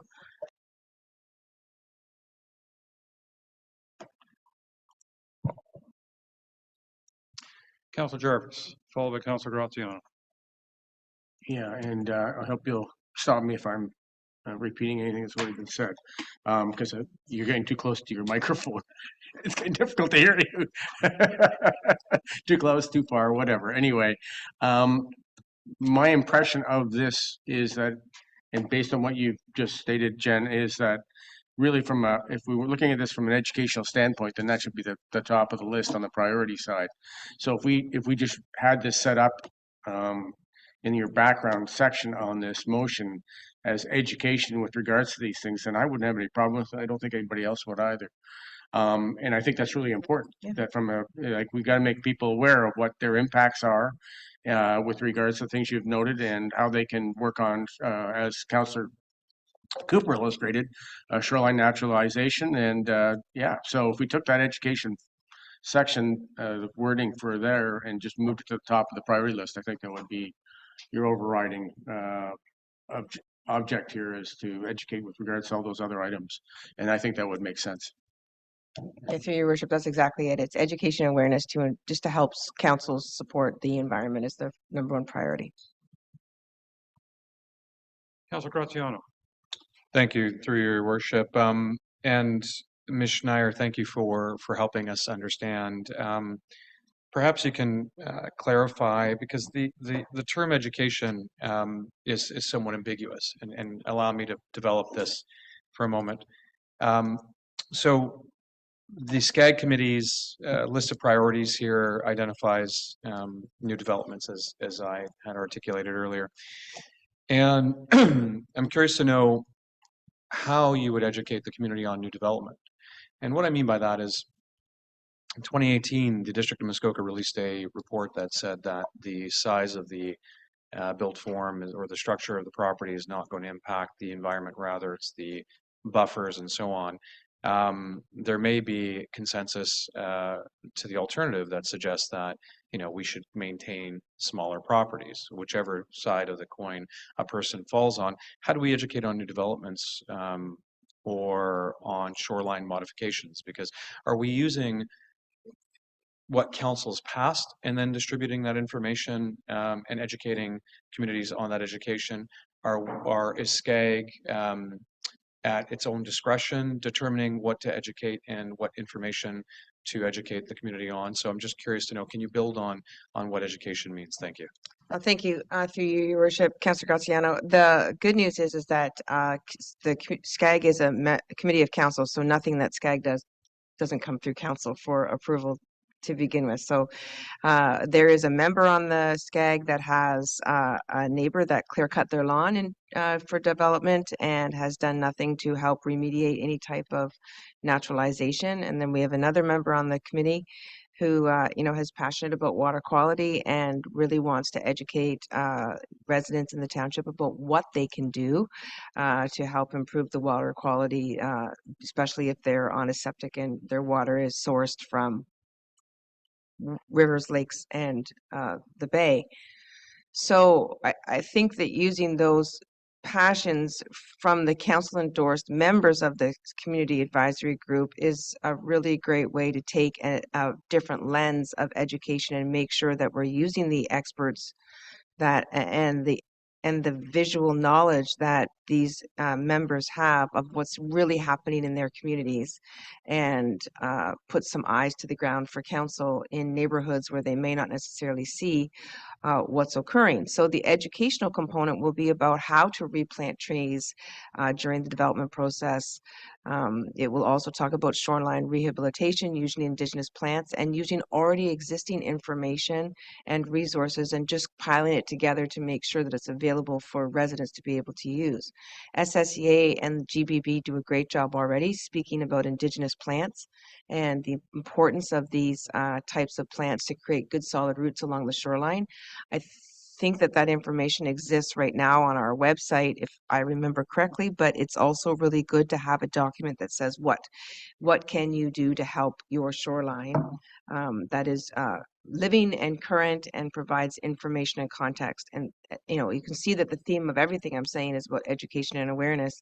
It's certainly not to measure footprints and be outside doing what planners do best. It's just about helping homeowners understand what they can do when they are creating new developments for the environment. May I, Your Worship? Thank you, and thank you for clarifying on that. Again, the concern that I have is what information is going to be released to the community, and how that's going to be received. And another example of that is enforcement. I'm curious to know how we would educate on enforcement. Is this how to notify if in the event that someone is developing based on someone else's interpretation of whether it's proper or not?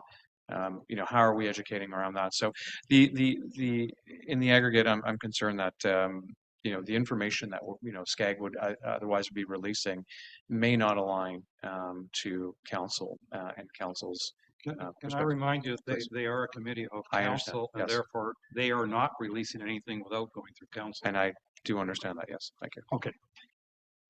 Yeah. Councillor Cooper. Yes, and I'm going to try and not repeat. In fact, say very little other than I concur with my two previous councillors in terms of, the focus being on education. But I think the verbiage in our documents here is not as clear. So I think education versus decision making, and the other point that was made by Missioner was bring it back to council. Well, I think if the words are in there, I guess we all miss them, but maybe they need to be more prominent. It's that the council must approve any education program related to the following items, two of which have been pulled. And I think we will be in a good place. And anything to do with shoreline alteration, the primer that was put out a few years ago still covers it off. It's not old news. It's perfectly good news, and we should have been using it for years, and I don't know that we have. Maybe on our website, that ain't good enough. We need to be getting the message out there directly to people. Thank you. Thank you. I'm going to propose that we modify the motion. The motion currently reads, be it resolved, the council receives the report regarding the Sustainable Communities Advisory Group's 2024 priorities for information. I would suggest we add, and that education be considered the overall goal. Councillors Cooper and Predko were the mover and seconder. Do you agree? Do you consider that a friendly amendment? Yes. Do we have to vote on the amendment or just no? So I'll read it again. Moved by Councillor Cooper, seconded by Councillor Predko. Be it resolved that council receive the report regarding the Sustainable Communities Advisory Group's 2024 priorities for information, and that education be considered the overall goal. All those in favor? And that is carried. Thank you. As amended. And finally, the work plan. Councillor Jarvis, I believe you're the one who had a question about the work plan as provided. Yeah, I have several questions. And I think it's probably just for clarification. I'm glad to see that Mr. Bragg Socash is here, though probably he will not be as keen as me. We shall see. I just want to go through two things just for clarification, if that's all right with council, Mr. Mayor. The first one is the top of the list is Ticknor, and I'm just curious to know.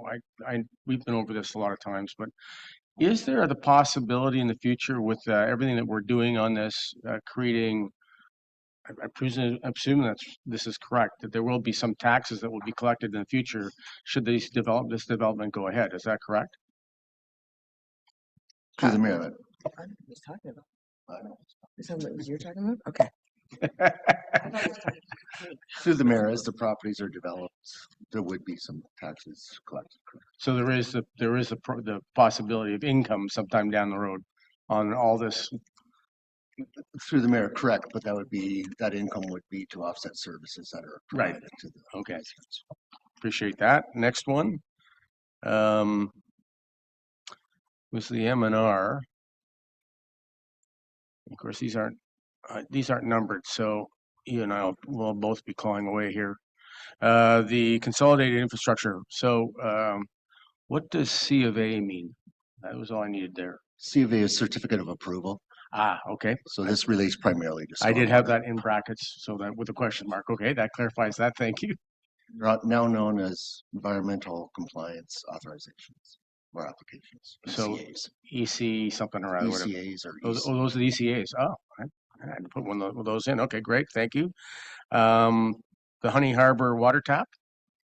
One at the public school that we worked so hard on. I just you note in your notes it says that you would like to have a third party responsible for that, but that staff is now being trained on water testing. Is that where we're at? We're not going to get a third party? To the mayor, that is correct. Yeah, okay.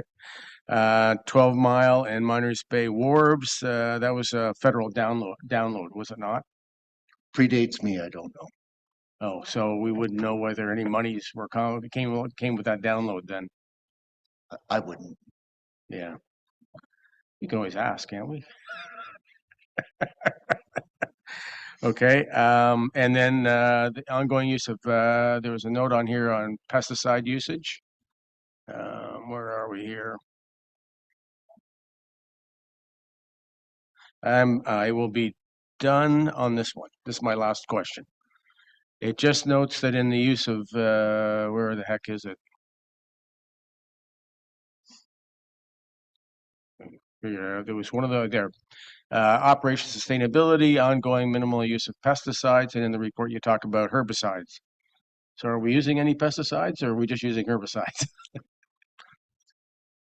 My public school education has screwed up pesticides and herbicides. So it should be herbicide for plants. Okay, herbicides. Oh, okay. Thank you very much. That was it. Thank you, Councilor Graziano. Thank you, Worship. Just one point, one question to the clerk and one point of clarification. We'll start with Mr. Sokash here. Under Tickner, I see that, and forgive me, I'm gonna have to scroll all the way back up here. There's a lot in this one. Under Tickner, I see that it says that Tatum has completed site work surveying and are not proceeding with the design. Could you elaborate on what that meant? Sorry. Absolutely. Public school spelling mistake. Now proceeding with the design. Okay, thank you. There's it's a big difference in not and now. Thank you for clarifying. Okay, and second, with regards to the clerk, I do see the indemnification bylaw. If we can just get a rough status as to when we'll see that back in council. Yes, I know the initial goal was this month. Unfortunately, that just didn't come to fruition with other projects having to take priority. It's in partial completion. So February is the new target date for that. Great. And one last comment, if I can. And again, there was a lot to go through here, so I probably went snowblind at some point.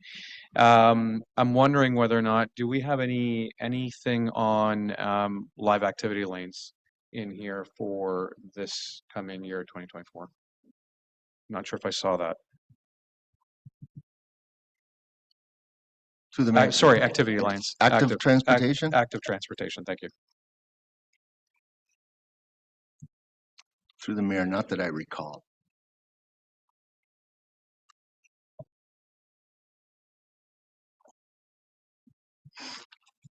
Thank you.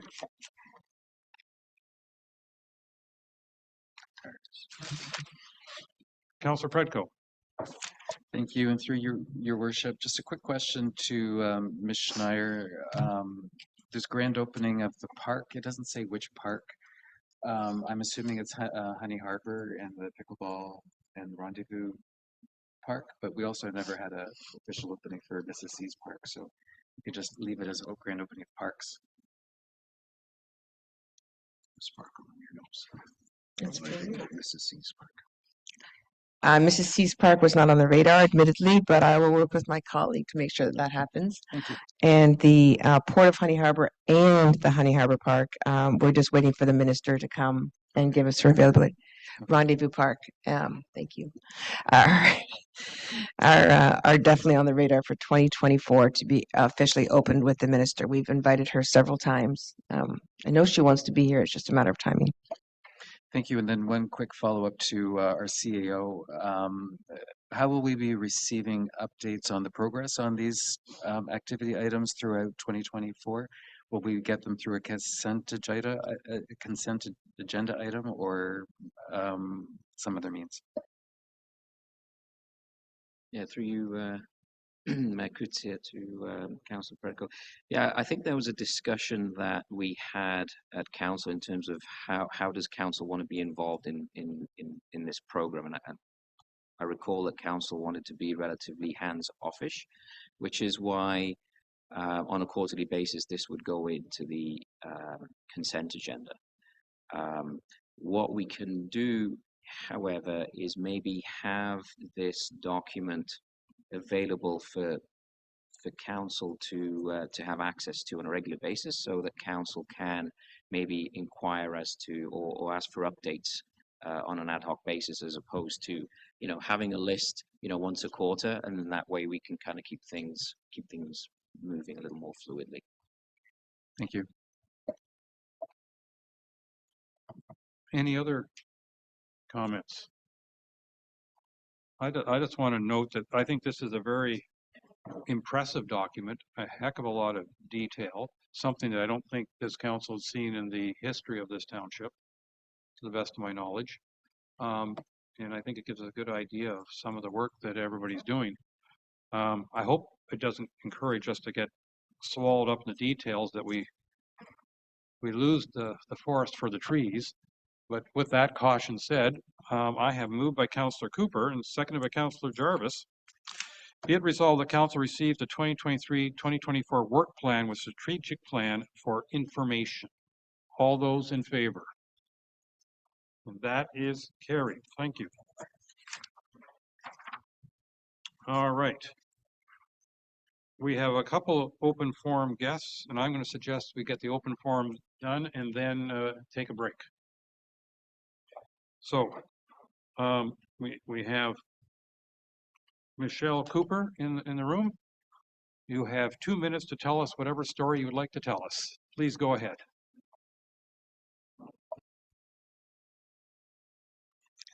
Thank you, Mayor and Council. I was here last year for the short-term rental issue. As you may or may not recall, I'm a resident for 24 years in the area, and I rent my cottage periodically to help pay the bills and keep it going. So I obviously have a strong interest in what's happening with the short-term rental issue. I've followed up periodically through the years. Somehow I missed the open meeting in September, unfortunately. And I just have a couple of questions and concerns, I guess, with the upcoming bylaws that are looking to be proposed. Last year it would look like it was going to be free to register. Now all of a sudden, if you're 21 days plus, it's $1,000, big difference. And potentially down the road, they'll be adding 2% or more or whatever of your revenues. My concern is a couple. One is, where's that money going? Is this just a way to money grab from the, I'm doing all the right things right now. I'm not part of the problem, and yet if I wish to continue, I'm going to have to do all these things and pay all these different fees. And I'm not sure that still addresses the few people out there that are a problem. I mean, the police officer was here this morning, and there didn't seem to be a big issue with short-term rental. It didn't certainly come up as one of the hot topics on the radar, and yet we're investing a lot of money and putting in a lot of money on this issue. I recognize a lot of other districts are doing things with short-term rentals, so I know you feel that you need to do something. I also just don't want to feel like whenever you guys need money, it's an easy way to, oh, well, we can just raise short-term rental. I also don't know how do you enforce this for people that aren't complying now. They don't care about their noise. They have a cottage that they never use. They just rent it out. Those seem to be more of the issues, the ghost owners. If they don't care now, how are you supposed to get them to pay $1,000 and give the names up of their renters when bylaw officers want to charge them? How is that going to be able to be enforced when we can't do that now? The other thing, when I was talking, I think with a couple of different bylaw officers, it sounds like they're looking to be able to enforce fines to renters, which I think is great. But how do you prove that that actually happened or not when the renter's already left? You could have a neighbor that just doesn't like the fact that you rent out sometimes and complains all the time. Is that a legitimate complaint or not? How do you prove that after the fact? So there's a few things there that I guess I'm a little concerned about, and just appreciate the opportunity to bring them up. Well, thank you very much. And we appreciate those comments. And as you know, short-term rental will be discussed shortly after our break. And now we have four questions that a councillor may ask Mr. Bondar or whoever's presenting that report. So thank you for that input. We appreciate it. And Andrew Pascuza, I apologize if I've mispronounced your name. You also have 2 minutes for your concerns. Thank you, Mr. Mayor and Council. Can everyone hear me? Yes, we can. My name is Andrew Pascuzo. You did a great job on the last name. Thank you very much for that. I am a registered professional planner in Collingwood with my own firm.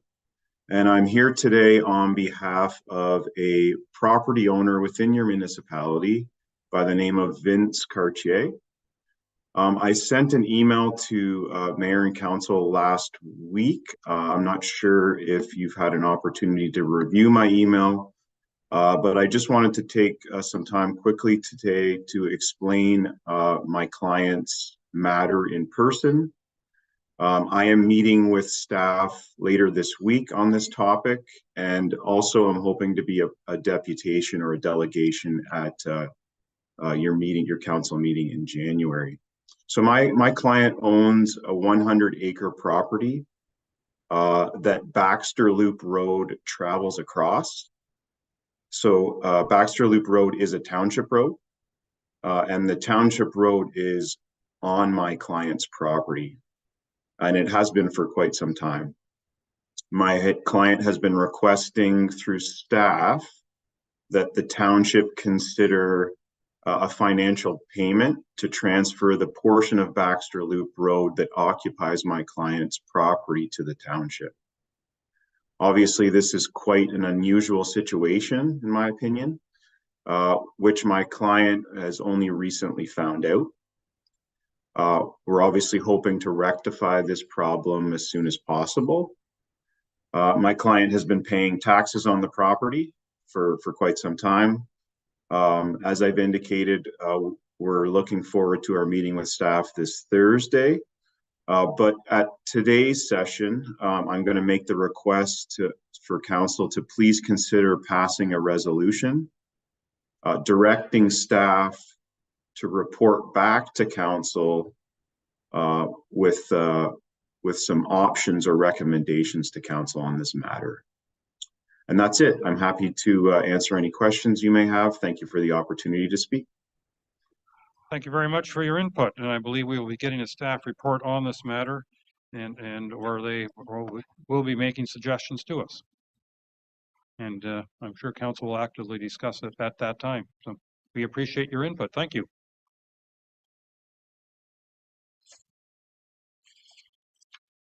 All right, council, I'm going to suggest we take a break and reconvene at 11:15. See you all then. Thank you.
All right, can we bring this meeting back together?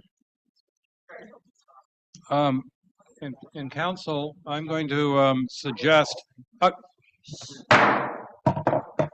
council, I'm going to suggest that we skip over the communications and all that stuff immediately, go to our short-term rental registration, simply because I know Mr. Bondar has another project to get to, and the sooner he gets to that, the happier I am for the sake of our environment. And we'll get back to it at some point, our communications, because, you know, the environment doesn't care about what we did last month.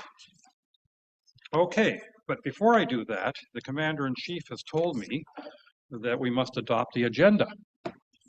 So I have moved by Councillor Predko, seconded by Councillor Cooper. Be it resolved that Council adopts the regular agenda of December 11th, 2023, as amended to include item 14C, administration fee of 2.5% for donations. All those in favor of adopting the agenda? And that is carried. Thank you very much. Mr. Bondar, the floor is yours, please. Short-term rental registrations. Thank you, Your Worship and members of council. As you're aware, for the past year, staff has been working on creating this short-term rental bylaw. Multiple reports have come to council and committee of the whole as well. During this time, we've heard from many individuals from the public during some public consultation. We've also consulted with other municipalities that are currently enforcing this form of bylaw or looking to enforce this form of bylaw, as some in the district are currently enforcing and some are in the same stage as us and have been currently drafting one. And I'm pleased today that we've brought forward a finalized bylaw in hopes to bring it forward for adoption. Last month in November, staff brought this report back to the committee of the whole for further comments. And just today, I'm going to be going over those comments made, what basically has been added, what hasn't been changed, and anything that has kind of changed since that last month. So first, there was concerns in regards to the difference between a light and regular rental host in regards to the time period. So we've actually changed it. So a light rental host will be changed to 21 days or less. So that will meet that 3-week standpoint. And a regular will be 22 days or more. In regards to that, also the day specification, we've now defined day as any part of a calendar day.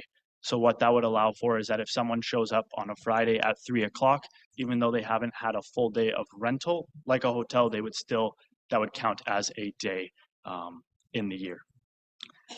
As well, for sections 3.3 and 3.4, we understand the mass amount of water access properties we do have here, and some may not have a hard surface driveway or an accessible for a car to come onto the property.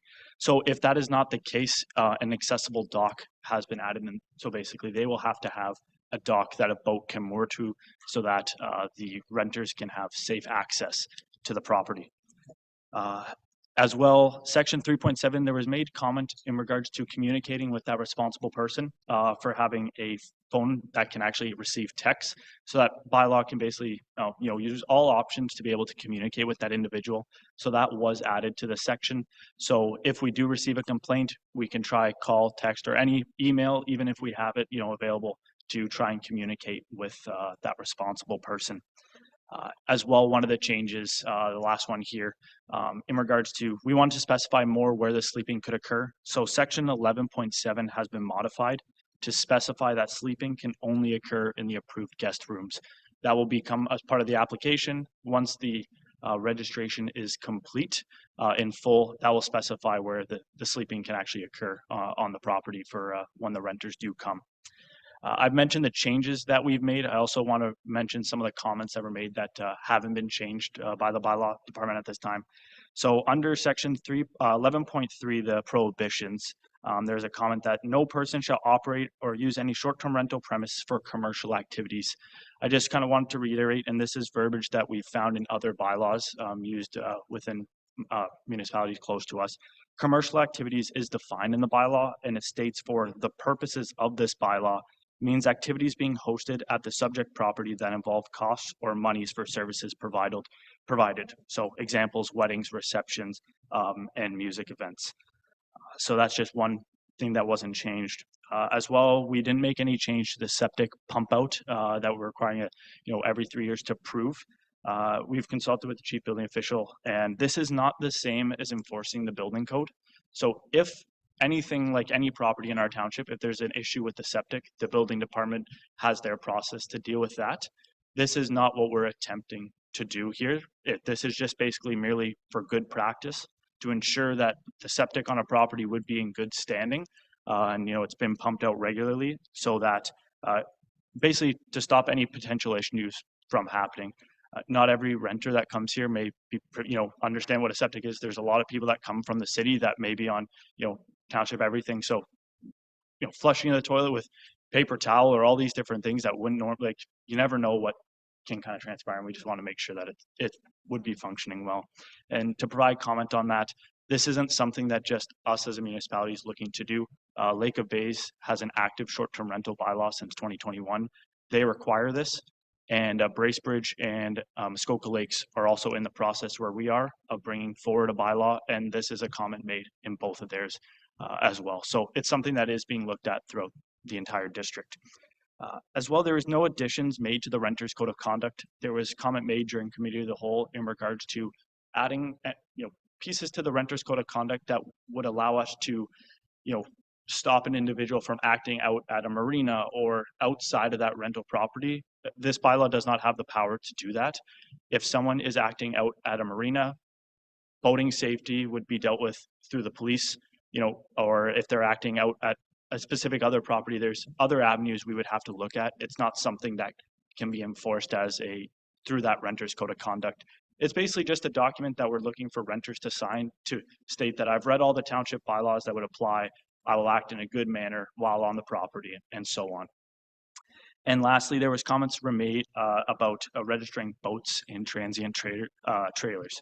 So that is with this short-term rental project being such a large point of discussion and there's so many, the main thing we'll be looking to do is for dwelling units, and boats and trailers is something we can definitely look at in the future. That was made comment during the Committee of the Whole, but there's a lot of logistics that may be difficult when looking at boats. Are they docked at the marina? Do they leave the marina? And so on and so forth. So during the time period, while we register the other main dwellings, we'll want to look at the numbers. How many boats are being rented out in the township? How many transient trailers are being rented out? And it's something that we could definitely look forward at kind of bringing forward if that seems to be a large problem that we are having. But as of today, the bylaw department has never received a complaint regarding a short-term rental on a boat or at like a transient. We haven't responded to a transient trailer. So, and lastly, that was the comments that weren't made. Based off this, the township staff has been working very hard at just making sure that this bylaw works for the township. So with that prior review since November, there were 2 other changes that I believe were very beneficial to be made. So section 4.1 H and I, the basically requirements for a site plan and floor plan have been more defined. We want to make this the easiest process for our residents. We don't want to make this, we understand, but we've heard some public comments in regards to, how large of a topic this is. So we just spelled out more in a site plan when you submit it, what would be required, and in a floor plan, what would be. So there'd be no confusion. And as well on our website, we'll be having an example of both so that people can look at what they would require to provide. And lastly, we made a responsible person consent form. So as part of the bylaw states that you'll have to designate a responsible person. That's the individual who will respond to your property if a bylaw department, we receive a complaint for your property. It can be the owner. Sometimes it may not be. You may have a neighbor that is at the property. So what this form will basically have is their name and signature, understanding what the responsibility they have is set out, so we can ensure that when we call that person, we have that signed form and there's really no excuse on why you wouldn't be able to attend. And lastly, I'll just go over here in regards to the fees that we'll be looking. So for light rent to hosts, which is at 21 days or less, it'll be $250 with the regular that is 22 days or more, which will be at $1,000. As Jen will also, I think may mention one of the next staff reports, there's a sustainability plan that you can submit, and that will offer a 10% reduction in your fee once that is approved. That's all that kind of the report covers it. Open up the floor to any questions and hopefully provide some comment back. All right, thank you very much. I know staff has been working very hard on this for what, over a year now, I think. And so it's great to see all the work, the result of all that work. Councillor Cooper, please. Thank you, Mayor, and I'll just be once again, hopefully pretty brief. I'd like to thank the staff for the work they put on this, into this, and certainly, as you've noted, a lot of work. I would appreciate a commitment from our CAO to have a review at the end of year one and at the end of year two. The reason being is that I think the objective here is not only to bring some better management in short-term rentals, but there could be some potential generation of revenue here. And if that is the case, I'd be interested in learning about it. And if it isn't, I'd like to learn about that too. And I just caution that, you know, we do take on administration roles like this, and it's pretty significant. And I'd like to know the cost-benefit analysis after 1 year and 2 years. Is that something that our CAO can provide us with? I don't need a long analysis. I'd like to know the labor that went into it, all labor, not just some, but anybody that's had to put an effort in, and have a way of seeing whether there's a real cost benefit achieved. And I'd remind us all that we're now learning after COVID that some of the tourist areas and in our province, short-term rentals have gone in the toilet, and so have the values of short-term properties, and there's a lot of them on the market. So we need to be mindful of that and what the future is going to look like. So is there something that our CAO could comment on in my request? Thank you. I see Chief Van Dam has his hand up, but absolutely, I think council is aware that we did an assessment before going down this road, which is why there are registration fees involved and so on, to make sure that we are not out of pocket in this. But I'll let Mr. Van Dam comment further. Chief Van Dam. So to Councillor Cooper's question, absolutely, Councillor, we are setting up currently right now to be able to collect data, statistics, and we're just designing reports right now, and it'll be part of our bylaw annual report that comes forward that would give you all of those statistics, and we'll have a piece built on the short-term rentals that would be presented to council on an annual basis. Thank you. If I may, Mayor, just to follow up, that'd be lovely. My question really is, I want to see stats, but I want to understand after year 1 and 2 that we've actually achieved something here, not just another piece of administration. So I hope it, even if it's revenue neutral, I'm not sure we've gone anywhere. So thank you. Thank you. Councillor Predko. Thank you, and through your worship, just a few questions for John. Okay, I've got a couple, so if you don't mind, I'll just give them one by one and we can go back and forth.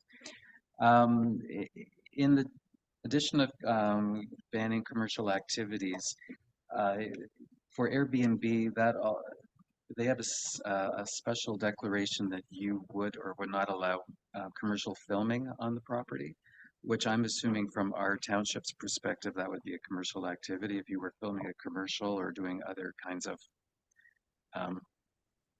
filming, which I think we should just highlight in the definition of commercial if that's the intent, because it would need to be specifically highlighted to people who are in the Airbnb platform to indicate that that's not a permitted use. Perhaps that's a question to Ms. Schneier.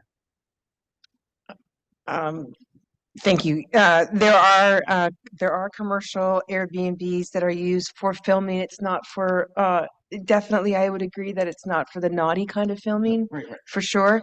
But there are agencies that come and do filming, especially in Oak Bay. They do a lot of their commercials inside their facility, like Airbnbs and facilities in Oak Bay to do Oak Bay commercials. So I'd be careful just about how you restrict it, because I would say the intent, if we could use some language that would be appropriate for the one but not appropriate for the other, I think you would still want people to be allowed to do that. Personally, I think you would. I think you could have very non-invasive filming, especially on the interior of a property. And I just want to make sure that people, this is ambiguous right now, so I just was hoping to get some clarity on the intent. Yeah, the definition we provided is, a lot of definitions and a lot of bylaws will be vague, and so to allow for interpretation. There are the examples of weddings, receptions. I wasn't privy to any information in regards to the filming. All of this as well is in regards to a complaint base as well. So if it is, we would have to know about the activity and prove that it is going on if that is a concern. But was your comment to allow for the filming to occur on the properties in regards to that? Okay, that's something that we I could look at the definition to understand if that is something, maybe the rewording of it to specify to that specific standard there. Okay, thank you. And then in the report, under financial considerations, there's a schedule of first offense $500, second offense $1,000, and third is $1,500. But I'm not exactly sure who is this for the owner for repeat offenses at their property? So that through the AMPS that we are implementing here at the township, basically instead of going to the court system, we would have our own internal, and so that allows us to have first, second, and third offenses. The offenses, and which will likely come in a next council member to be attached to the AMPS bylaw, will be for specific offenses in here. So I don't have the list in front of me, but that would be examples of operating without a license, advertising without a license. A lot of them for the short-term rentals would be towards the host, but it's for mostly malpractice of the host in regards to information, falsifying information on the application. If we place an order on the property in regards to stopping a specific activity, failure to comply with an order, anything, if someone's burning on a property, for example, that's our most common fine that we provide in the township. If there is a burn permit on the property, then the property owner has done their due diligence to allow it. But if the individual has exceeded the pit, then we would charge under our burning bylaw to that specific individual. So most of those fines for increasing would likely look to D-tier. In kind to answer the question that got brought forward during the for one of the residents, is that this is the increasing fines is to allow for the hosts that aren't complying for us to take a next step to gain that compliance if we deem necessary. Okay, thank you. And I was just curious because it's not noted in the bylaw itself, so it must be the AMPS bylaw that we'll be receiving in the future. Through your worship, yeah, with AMPS, one would come to set fines through the POA to actually have the Ministry of the Attorney General approve the fines. It would have to be a section of the bylaw. They would need then the approved bylaw, and we would send the application to get the fines allowed to be going through the provincial courts. But through AMPS, it would actually just be a schedule to the AMPS bylaw, which we'll be looking for an amendment in the soon future with those specific short form wordings. Okay, and so two more questions, maybe three. There's patience. There's the definition of light and regular rental properties. And we had talked in the past, I think, at the Committee of the Whole, that if people weren't advertising on a commercial platform and they were under the radar of Granicus, they would not be covered by the bylaw because we wouldn't have visibility to them. I'm wondering if we need to have a definition of a non-commercial short-term rental for somebody who, just because otherwise it's ambiguous. And through your worship, that that is an issue that bylaw does understand in regards to how we would navigate that. Most of it would be from a complaint process. We do have a list of short-term rentals that we've dealt with on a complaint basis. So if those ones aren't targeted, from maybe we do know a couple of them, but based off the information, we would have to know of that short-term rental, if hopefully a lot of people do come forward, that's the hope, is that we get a lot of compliance, and we do understand, many of these short-term rentals, but it would be an issue to find those ones that don't advertise. But I would assume that most people advertising not through these online platforms might be to family members or friends that they know. So we would still be able to register them. It's just we would have to know them actually happening. Okay, but if we don't want to collect a fee, I mean, this is still where it goes just under the radar. Don't. We would have to prove that they're operating as the short-term renter, which is the challenge. But based off the information that we're provided from Granicus, a lot of people, the main avenue people are using is Verbo, Airbnb, and so on. Okay. And then the pump outs are the 3 years. I know we had a meeting with some of the presidents of the cottage associations last week, and one of the comments was that the pump out cost for a water access cottage is about $1,500 to be done. So if that's being done every 3 years as opposed to 5 years, according to the building code, that is an onerous cost. And there was I understand the concerns, but maybe we can have some more discussion about the reason. Building code doesn't require 5 years. Suggests. No, not at all. It Okay. depends on the amount of the sludge in the slum in the tank, the sludge in this tank, when it requires it to be pumped out, but that doesn't mean they can't ask to have it done sooner, because you don't know who's operating it, if they know anything about a septic system, if they're flushing, who knows what down the toilet. There's a lot of other things that come into play than your regular cottage owner who's, conscious about what they're doing to their septic. A lot of these people are from the city and they don't know. And that's, I think, the reason behind that. Okay, thank you. And my last question, with the mayor's indulgence, is We are indulging you. I know, thank you. Is really our bylaw is being implemented in amongst other townships that share communities with our township, and particularly Stewart Lake and Gloucester Pool and Little Lake, where will be bylaws that are dissimilar on the other side of the lake or neighbors next door to each other. So what can we do to help minimize the confusion between neighbors and residents over who's like what are the rules for that cottage versus that cottage? Because I think Tay right now doesn't have a bylaw. Severn has a licensing. We have a registration. How will people know what to do or how to report? Yeah, I can speak from, because we do deal with this issue sometimes in regards to, people sometimes call us from a different municipality thinking that it's our issue and so on and so forth.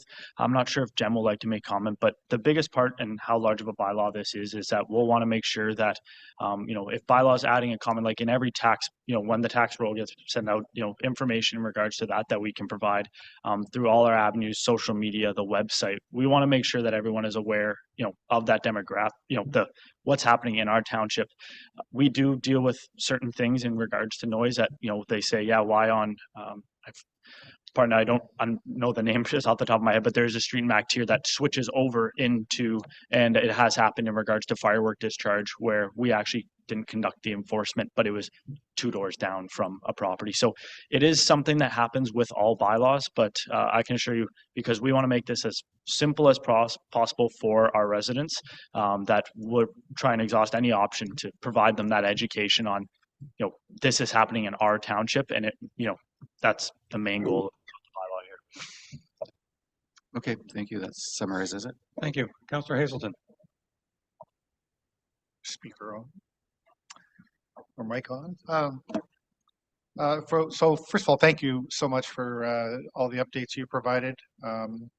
I just wanted to share one interesting story, at least it was interesting to me, watching TV the other day, and there was an ad for VRBO, they like to call it Verbo now, and they were highlighting 1 hour response time for the renter, and I thought, wow, that's a responsible person or a responsible place. So I thought that was a good thing to hear about, and I think that starts to align with some of the things you're doing here. I do want to build on what Councillor Predko was talking about with the septic system. We're going to bankrupt our short-term rental people by forcing them into 3-year pump outs. And my personal preference is, and the feedback I'm getting from my residents is, we should be trying to focus on what the laws are here, as opposed to what we hear from time to time in articles about pump your tank out every 3 to 5 years. And as I know our CBO will know, just pumping your tank out doesn't necessarily mean your tile bed is working, and there could be other problems elsewhere. And I think a better outcome would be to have something in the way of a more comprehensive septic system inspection, an invasive septic system inspection that would be complied with by the owner, agreed to by the owner, that would require the tank to be opened up, septic stick to be stuck in, identifying what the sludge levels are, and that's what our CBO was trying to suggest to Councillor Predko, that's the criteria, that we go that path, because that is going to be far more useful to verify a working septic tank. And again, we would be penalizing all of the water access properties, which are already challenged with access issues and costs associated with that. We would be penalizing all of them by forcing them to go and get a $1,500 pump out or more, depending on where they are. And I think that that's unreasonably penalizing water access properties. I think there are other strategies that we can use to get us better information about the usefulness and operation of the septic system without penalizing them, and again, getting better information. Thank you. Thank you. Councillor Wojcik.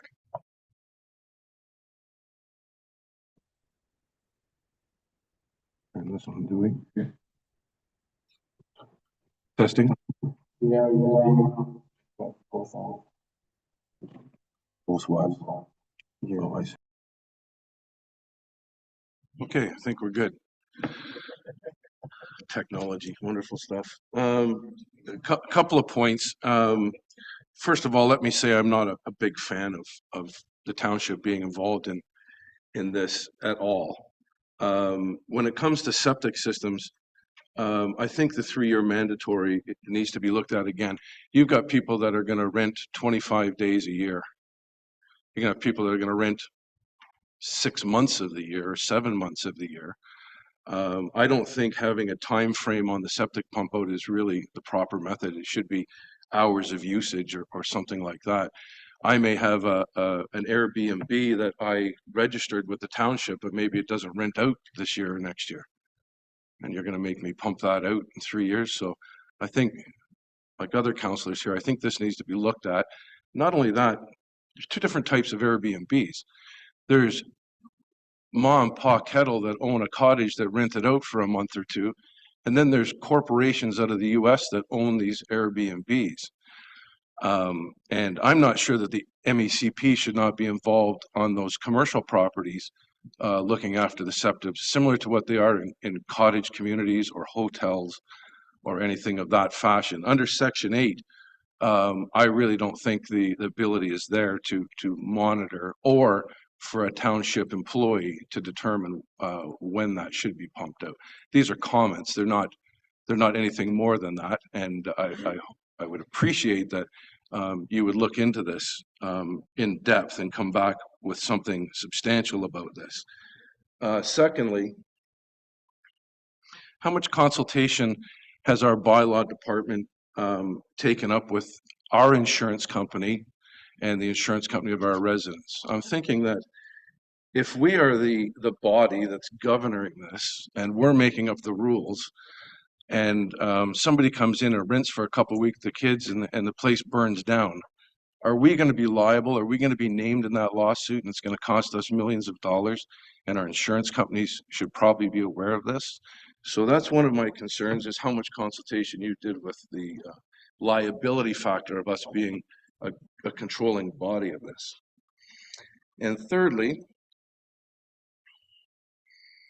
how much consultation did our bylaw department or our staff take into consideration talking to our neighboring municipalities, Severn Township, Tay Township, and to our north with Perry Sound. You know, we've come up with this licensing deal with when other people have come up with fees and that type of thing. Yes. Can I interrupt for a minute? Sure. You were in attendance at prior meetings when these things were discussed. Yes. And I'm wondering why you didn't, I think these items actually did come up. So today, we're presented the result of all those past discussions. So I think these general questions, if you could be very specific as opposed to more general, I think it'd be more appropriate, because that's why we have the cow discussion, to go into the broader topics. And I think these were answered during that cow discussion. I didn't get the answers to these questions during the cow discussion, so I'll stop right there.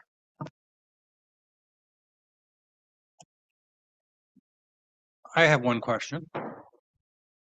Given what I'm hearing about the septic systems and the pump out, would it be possible to consider requiring that the septic system is inspected every 3 years as opposed to pumped out every 3 years? Because then that would possibly lead to whether or not a pump out is required. Oh, our CBO wants to. I'll take that. Well, you could, and it depends on the extent of the inspection. Councillor Hazelton was a more in-depth inspection. This, I would suggest, is not done by township employees. I would suggest that something would be laid out if this is the route you wish to go, what you are looking for, and they would have to hire a qualified company to do such inspection as required. And the reason I ask is because I know most people with their septic systems and regular cottage use, if I can put it that way, require a pump out every 5, 7, 10 years, depending upon the volumes, obviously.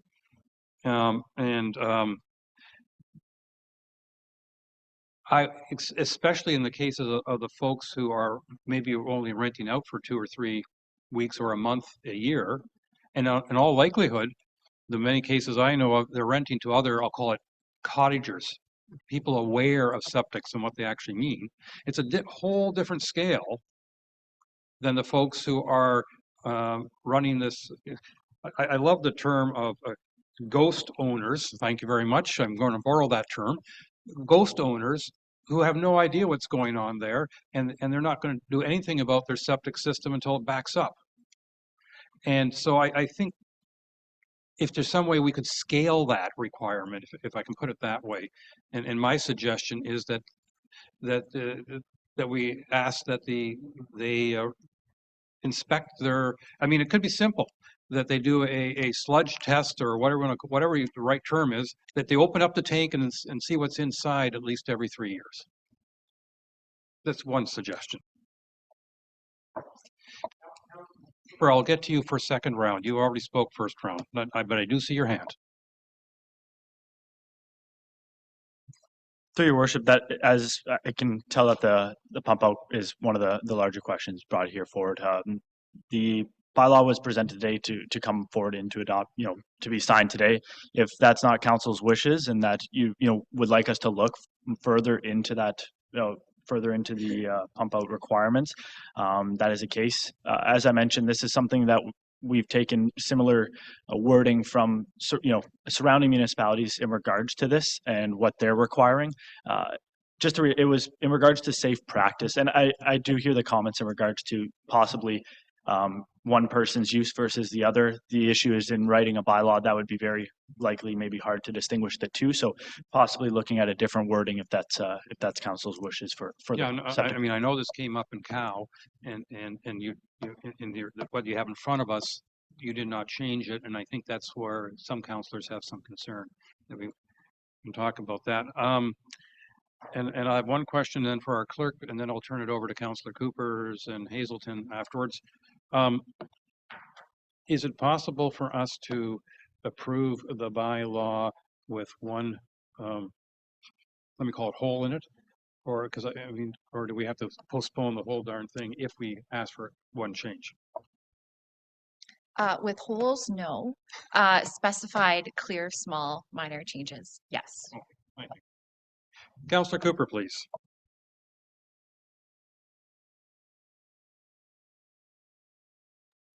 Thank you, Mayor, and I'm always happy to wave at you.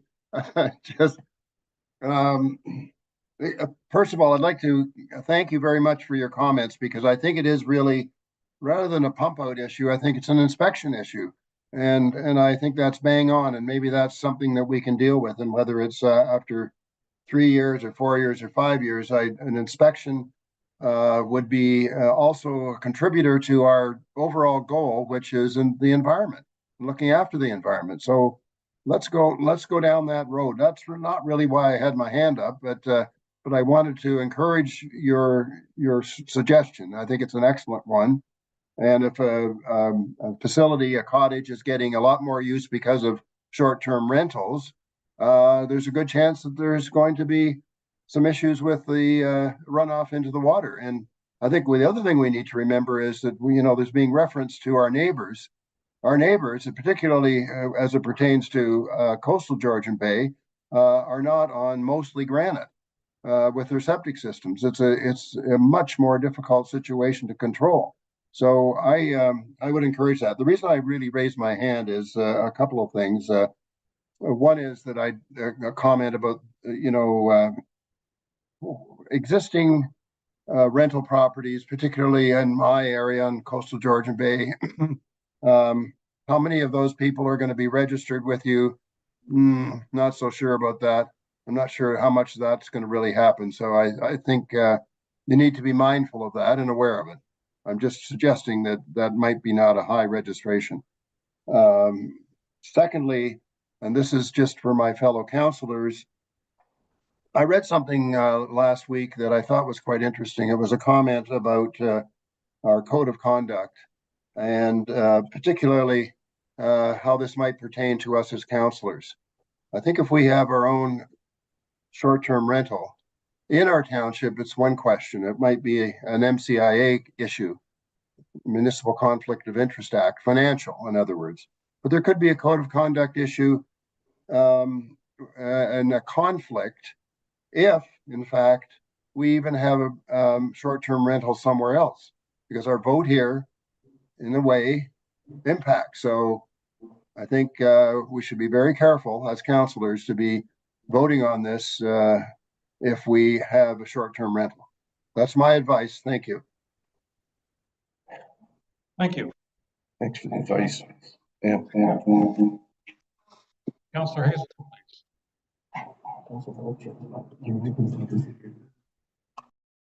Talk.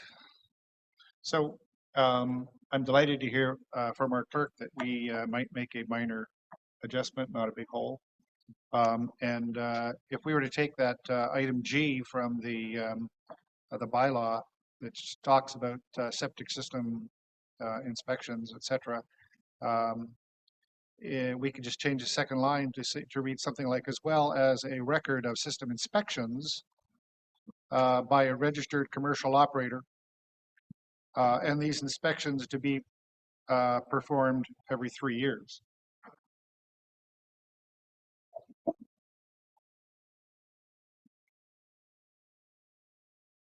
Do I have to repeat it?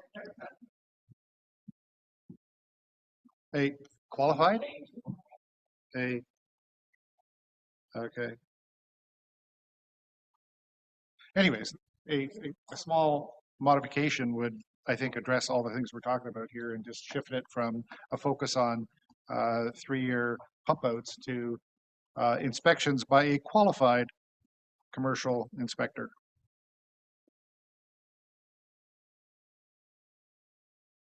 Thank you. Councillor Wojcik, you had your hand up. I think seen him go up and down, and then Councillor Predko. Yes, and through you, Mr. Mayor. Before I was cut off last time, I'd like an answer to my question, if I could. This is in regards to the consultation with neighboring townships, as opposed to their licensing, and in reference to our current status that we have now. And the question was asked because we do have a lot of neighbors that share borders with us, and it's going to become a problem in the future. So I think clarity is needed now, and that's why I asked the question. so that I can make a proper decision on voting whether we've done that process or if we still need to do that process. So I'd appreciate your answer. Thank you. Through your worship, in regards to the consultation, bylaw staff, myself, every month we would have a monthly meeting with all the district bylaw officers in regards to what's going on in their township, and it's open floor, basically whatever questions we would like to ask. Because of this being a large project as well as the AMPS, it has been a conversation topic that I've brought up, and people have brought up what concerns they may have. This is not a similar bylaw to its own bylaw designated for our specific township. In regards to consultation, not every one in the district does have a bylaw, but every municipality is working towards one. So in regards to a lot of the information, I've consulted with Chris Collings, who's a bylaw officer in the township of Lake of Bays, as well as every bylaw officer in the district of Muskoka has provided comment, as well as the township of Tiny, which I know they're not the closest neighbor, but in the same area. They were one of the actual starters in regards to these short-term rentals in the northern area, and Steve Harvey, their chief officer there, has also provided comment on what they've been going through, and they actually do use Granicus, the service we've provided. So we've been able to understand what problems they've had and kind of work through there, and that's how this bylaw has been brought Sure, forward. and I appreciate that, and my question was directed. I understand that you have monthly meetings with the district, but we don't neighbor the district, other municipalities when it comes to this. And you talk to Tiny, which is nowhere near us. Tay and Severn, which are the townships directly beside us, I want to know if we had consultation with them and we have a complete understanding of how we are going to move forward with this bylaw, having those neighbors right here with us. We have communities. We don't have, communities don't know borders. So my question is, how much consultation did you have with our neighboring communities, Severn and Tay? Through your worship, we did have consultations with those other municipalities. They've chosen not to move forward with the bylaw in hearing to the council and also to senior management team. We also went with registration, which is not typical because everybody else is licensing because they put resources to doing this. We're following what guidelines were set forward with us, and that's how we proceeded. The other municipalities, I don't control those, but they haven't consulted with us either on how we've moved forward and why we aren't licensing. We're registering as what this council had set for us to go forward with. Thank you. Thank you. Councillor Predko. Thank you, and through you, your worship, I would just like to remind council and chambers today that I have in the past noted that I own a property in a neighboring township that is used for what would be considered short-term rental, and I have declared this with the integrity officer to get her opinion on whether or not I have a conflict in this township, and her opinion is that I do not. I would like to, at this point, recuse myself from further discussion in this matter, and I will not vote on this matter, just to prevent any further concern that there might be a conflict of interest. Thank you.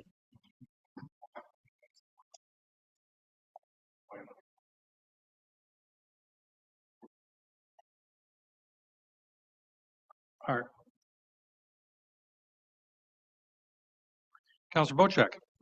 There was a statement made by another councillor about he's keeping an eye on us that have rental properties. I think that's why Councillor Predko may have left this conversation. And perhaps I didn't know that this was of concern. I own multiple rental properties. Are any of them within our township? No. Okay. I think that's an important fact in this I know, but discussion. I just seen a councillor walk away from this table because of that. So there's been an inference made here by our fellow councillors that he warned us 5 minutes ago. So I'm going to recuse myself from this because. Okay. Yeah.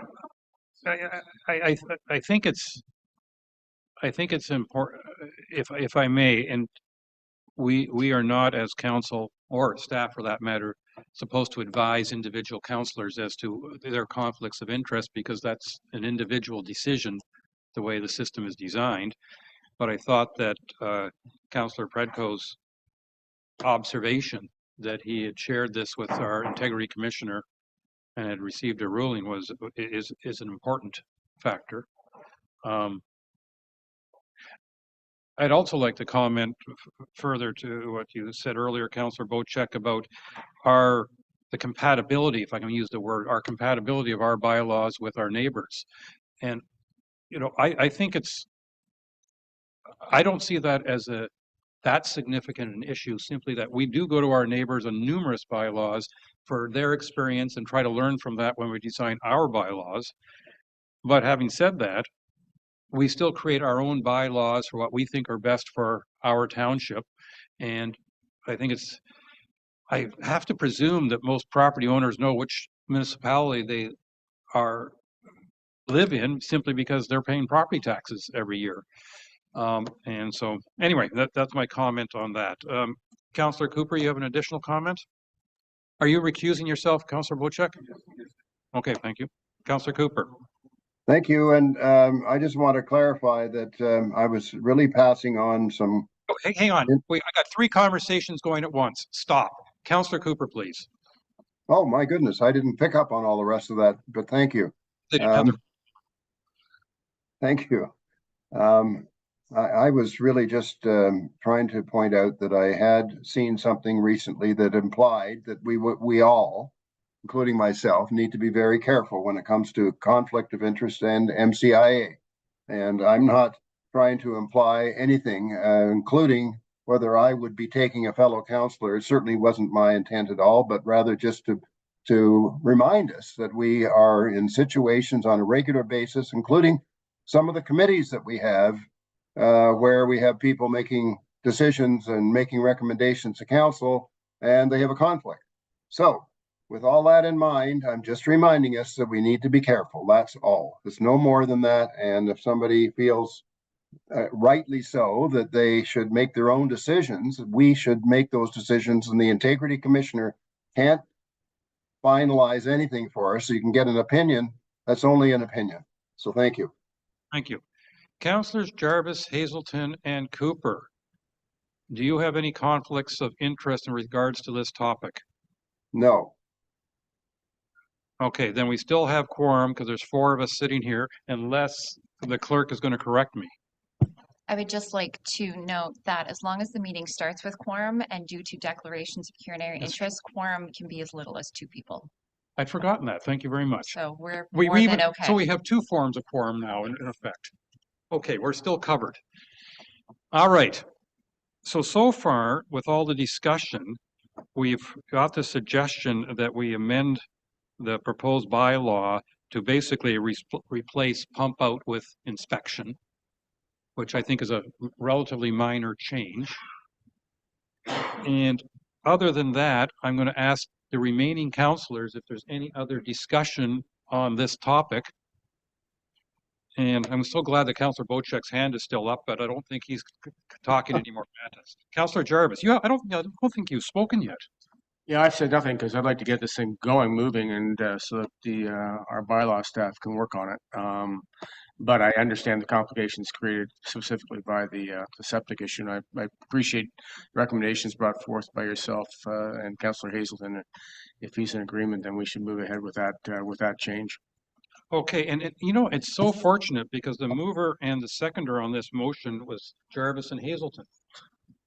So I'm going to read the motion, and gentlemen, I'm going to presume you are going to be okay with a minor amendment to the motion. So the original motion reads, whereas Committee of the Whole provides numerous comments regarding short-term rentals, and whereas the Committee of the Whole directed staff to bring a finalized short-term rental bylaw to Council in December 2023.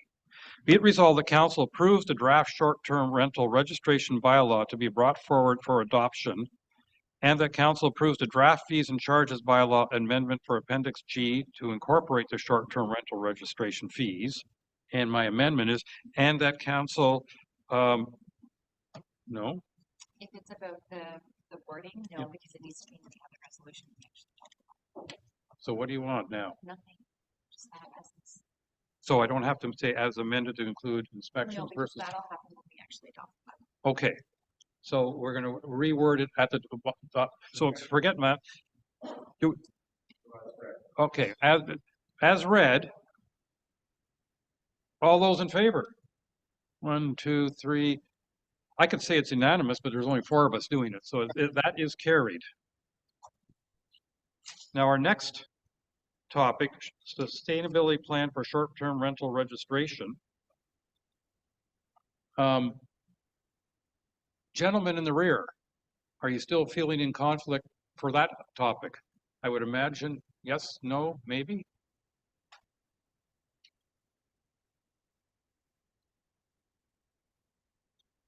I'm hearing silence, so let's carry on with the 4 of us for now. For topic number 2 on staff reports, and Ms. Schneier, I believe that's your report. Thank you, Your Worship. This is an opportunity for residents to really have not only a cost savings, but an opportunity to walk alongside council in their priority of the environment. And also, about cultural significance and our relationships with the Indigenous neighbors that neighbor the township of Georgian Bay.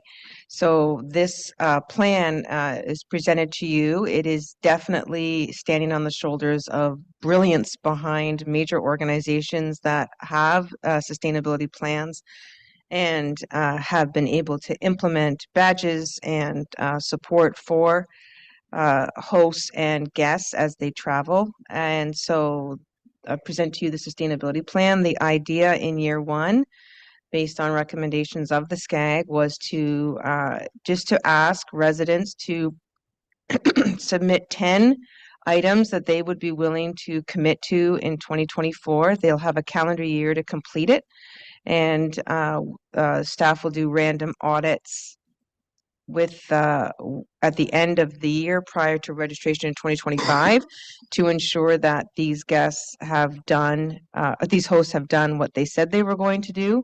And then in 2025, they would need to create a new sustainability plan with 10 new items. So it would be progressively growing. You'll never run out of opportunities for sustainability and new ideas. So you need not worry about that. But this also will encourage residents to take advantage of the Canadian and the Ontario incentives that are available for sustainable measures. And hopefully it will be a bit of a cost savings, as I mentioned initially, for residents. We're not making it hard. You have to choose 10 items. You can choose 10 small items, 10 large items, or a mix of a combination of both in your first year. All right, thank you very much. Council, any questions or comments? Councillor Hazelton, please. Yes, I'd like to begin and kind of stand on the shoulders of Councillor Cooper, if I may, where his focus on the short-term rental program, that policy, is that we ensure that it is funding itself. And although this sustainability report, I think, has great ideas, and I think these ideas need to be shared with everybody who may be considering a short-term rental. My concern is that in order to be effective at administering it and looking at the 10% of registration fee of saving, and then looking at what our costs from a staff standpoint might be to administer the thing, I see a massive cost with very little return, as opposed to the STR program, which is there's a cost associated with it, but it's covering the cost of staff to run it. So I think that this program, as an education awareness program, is excellent. But I think if we're going to start giving people money back on their registration, it's going to cost us a lot of money and staff time to do that. And I can't see how, given our current budget struggles, that that's the path that we should be taking. Thank you.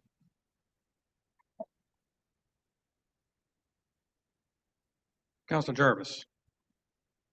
I'm just wondering if our sustainability department can address Councillor Hastings' concern. Do we know, I know you listed the financial considerations.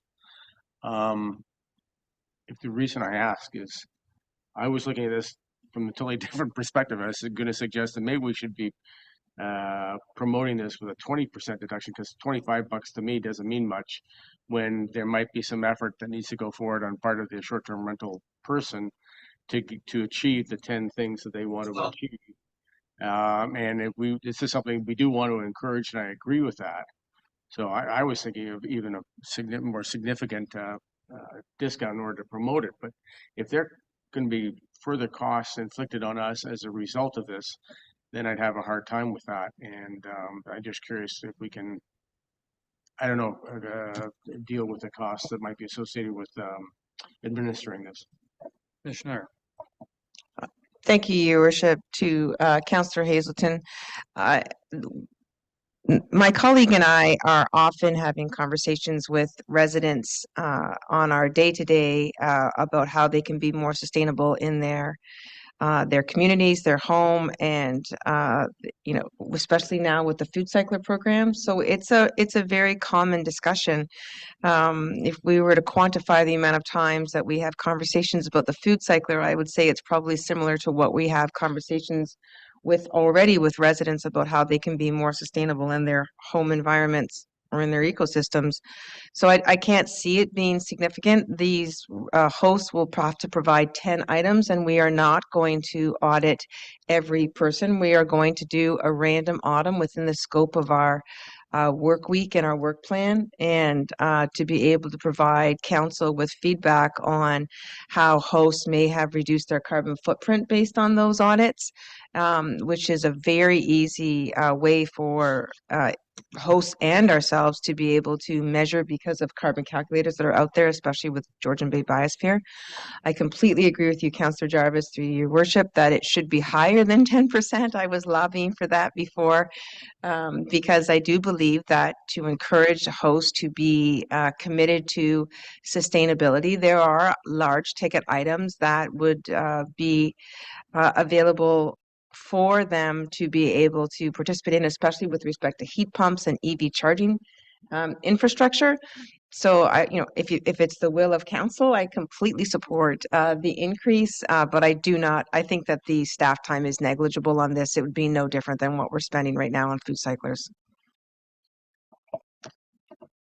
Thank you. I personally, I think your sustainable toolkit is an excellent tool for for everyone, for that matter, not just those who are hosting guests. And I don't think that I don't have an expectation that everything the township does will be cost recovery, because if everything was cost recovery, we wouldn't need to have any property taxes at all, which on one hand, many residents would celebrate, but then they wouldn't the minute they, we put tolls on every road and things like that. So I think we have to recognize that some things will have a certain cost with them. And maybe the 10% is the compromise, because Councillor Hazelton would probably say no cost, or maybe increase the fees, and Councillor Jarvis wants to go down to 20%, so 10% might be the compromise. I don't know. I'm sitting between the two of them, so I guess I'm taking the middle road. Any other comments on this topic? C.O. Mariotti. Yeah, thank you, Mayor Coutier. Just for council's awareness, that there is staff time involved in processing the registration. So just kind of going through the extra page of someone submitting a, this activity is not that much more effort. And as Ms. Shania said, it's not every single application that's going to be a site visit and review, et cetera, et cetera. There is an element of trust that we want to put in people. But really the non-tangible benefits of everyone being on board with this program, not only is it unique to as far as I'm aware, with short-term rentals in general within a municipality, but also the benefits probably far outweigh really the costs associated with it. When you think about the waste diversion, that in itself is a huge component. And we do have the environment as our #1 priority, and I think this is encouraging our hosts, if that's the right term. I think it's at least in one of the brands it is, to be more environmentally responsible, and hopefully, therefore, our guests being more environmentally responsible. I think is perfectly consistent with our priorities. I have moved by Councillor Cooper, seconded by Councillor Jarvis. Be it resolved, the council endorse the sustainability plan for short-term rentals that can be used by hosts to prepare an actionable plan to be submitted alongside the short-term rental application. And that council directs staff to encourage hosts to implement a 10-item action plan that can be accomplished in 2024 with random audits prior to 2025 registration. All those in favor? Okay, I have 3 in favor. That is carried. 3 out of 4, so therefore that's enough. Okay. Gentlemen, is there a conflict of interest if you're married? Because we're talking civil marriage solemnization. At some point.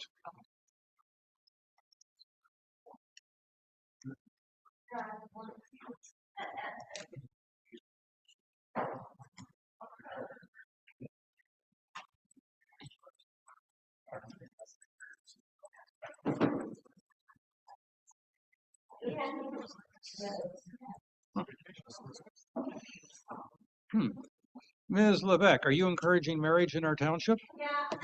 Maybe.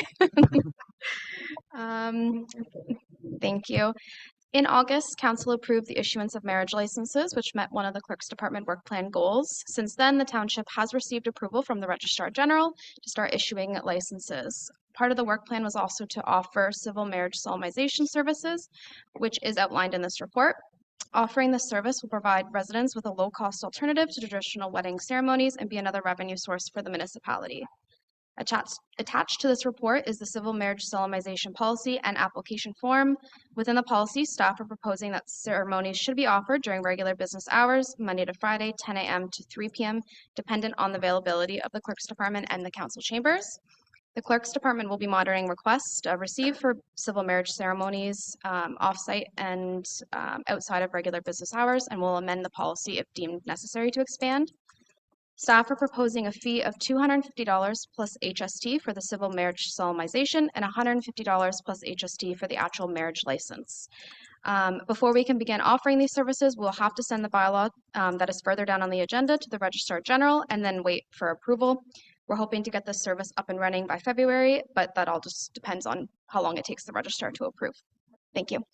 Valentine's Day. Councillor Graziano. Thank you, Your Worship. Great idea. Just a suggestion. Once and hopefully we are approved, perhaps we can create a package with Baxter or one of our assets as well. Thank you. Through Your Worship. Yeah, I like that idea. Councillor Cooper, please, followed by Councillor Predko. And thank you, Sydney, for this initiative. Very interesting. I think we could get 10 times this amount if you looked after the other end, the divorce end. Is that a possibility? I take it no. Thank you. Is there such a thing as a divorce license? Oh, an annulment. Councillor Predko. Thank you, and through you, Your Worship, I'm entirely in favor of this, and I think it's a great initiative. And there's one small clarification I wanted to find, but now I can't find it in the text. I made a note. It really just says that a marriage license can be purchased at any municipality, but I believe it's only one that has a bylaw that has passed that they. Yeah, I think that was just noted in the policy, just letting those who are coming to have the marriage ceremony happen at the township, that they can provide any marriage license in any municipality. It doesn't have to come from the township of Georgian Bay. I just really wanted you guys to know that I read it and I was really paying attention. Thank you.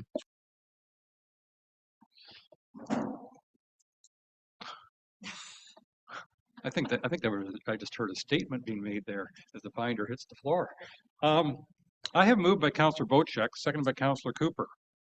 Be it resolved that the civil marriage solemnization policy attached to the Clerk's Department report number 2023-226 be approved, and that the proposed fees and charges respecting marriage licenses and civil marriage solemnization services be approved, and that a bylaw to authorize civil marriage I can't say that word right, whatever it is, solemnization services in the Township of Georgian Bay be brought forward for enactment.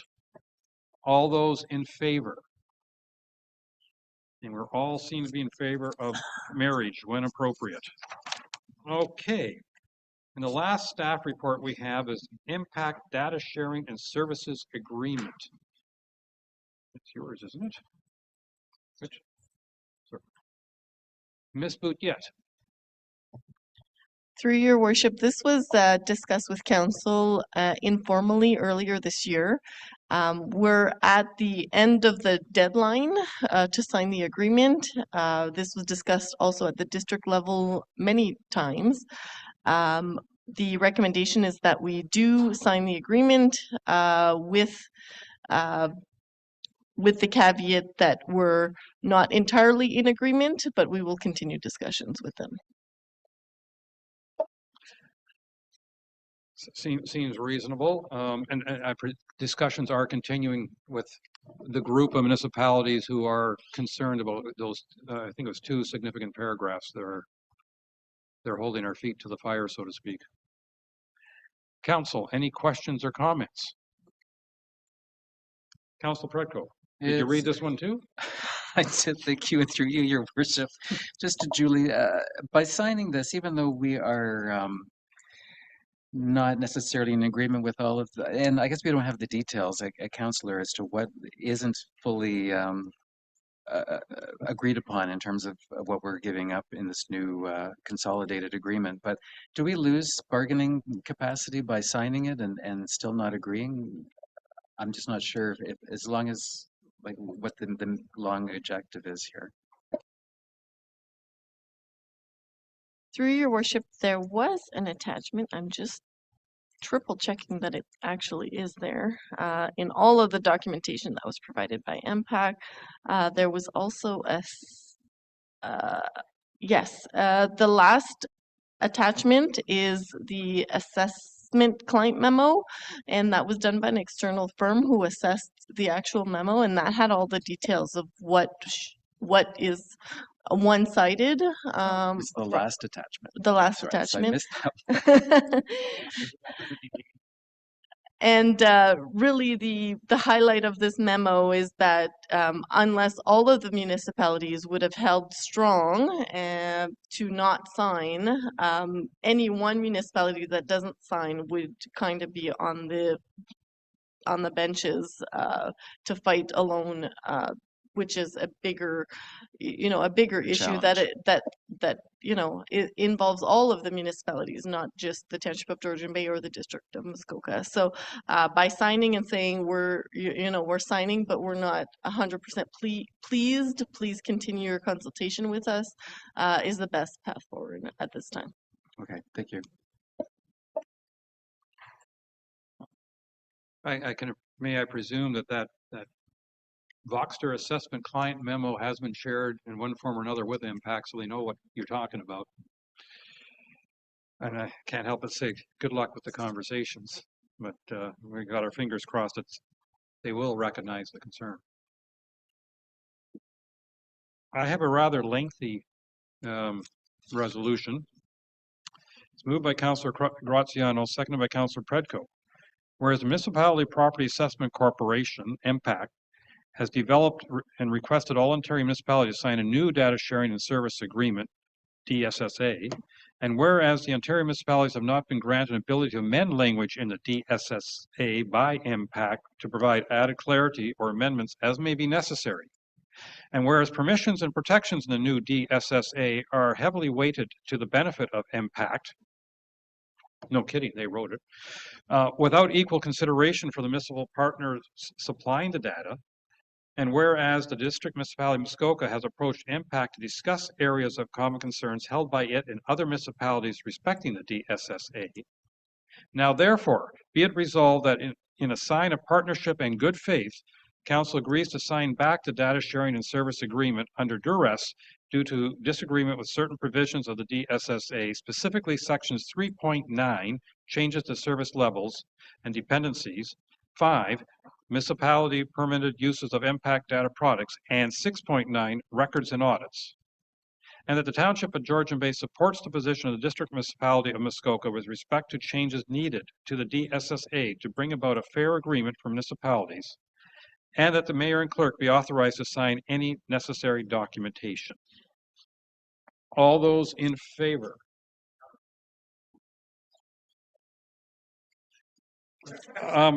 Excuse me. Yeah. Look at what you started.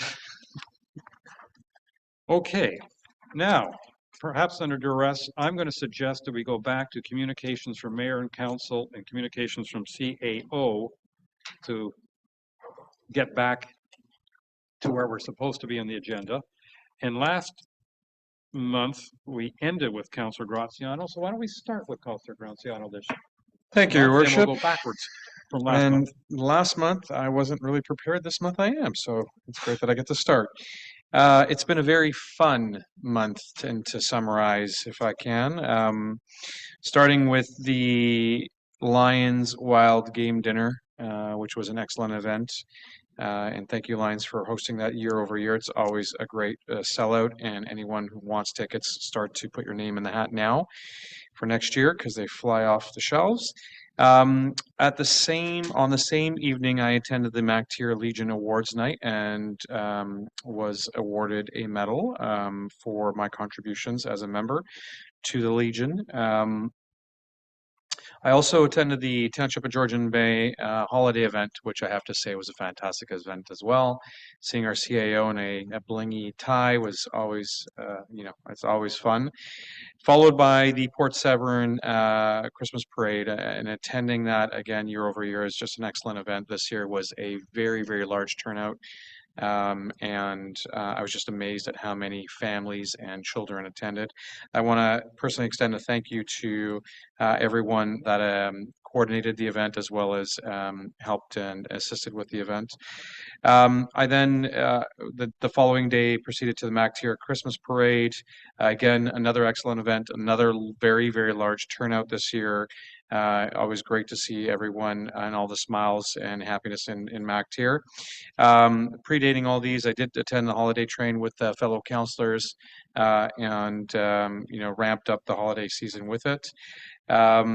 I did also attend the planning committee here, although that wasn't as fun as the other events I just mentioned. It was informative though.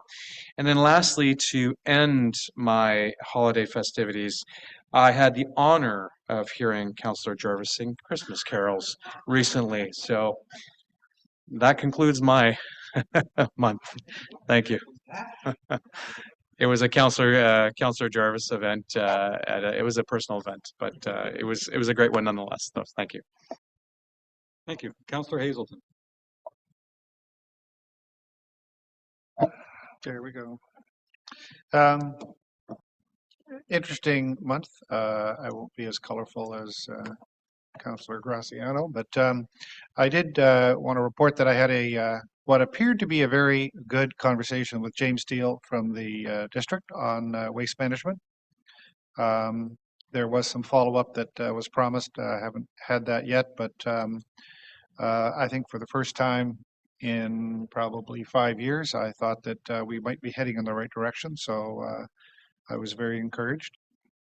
I had the opportunity to pitch it for Councillor Cooper on the Davis Center.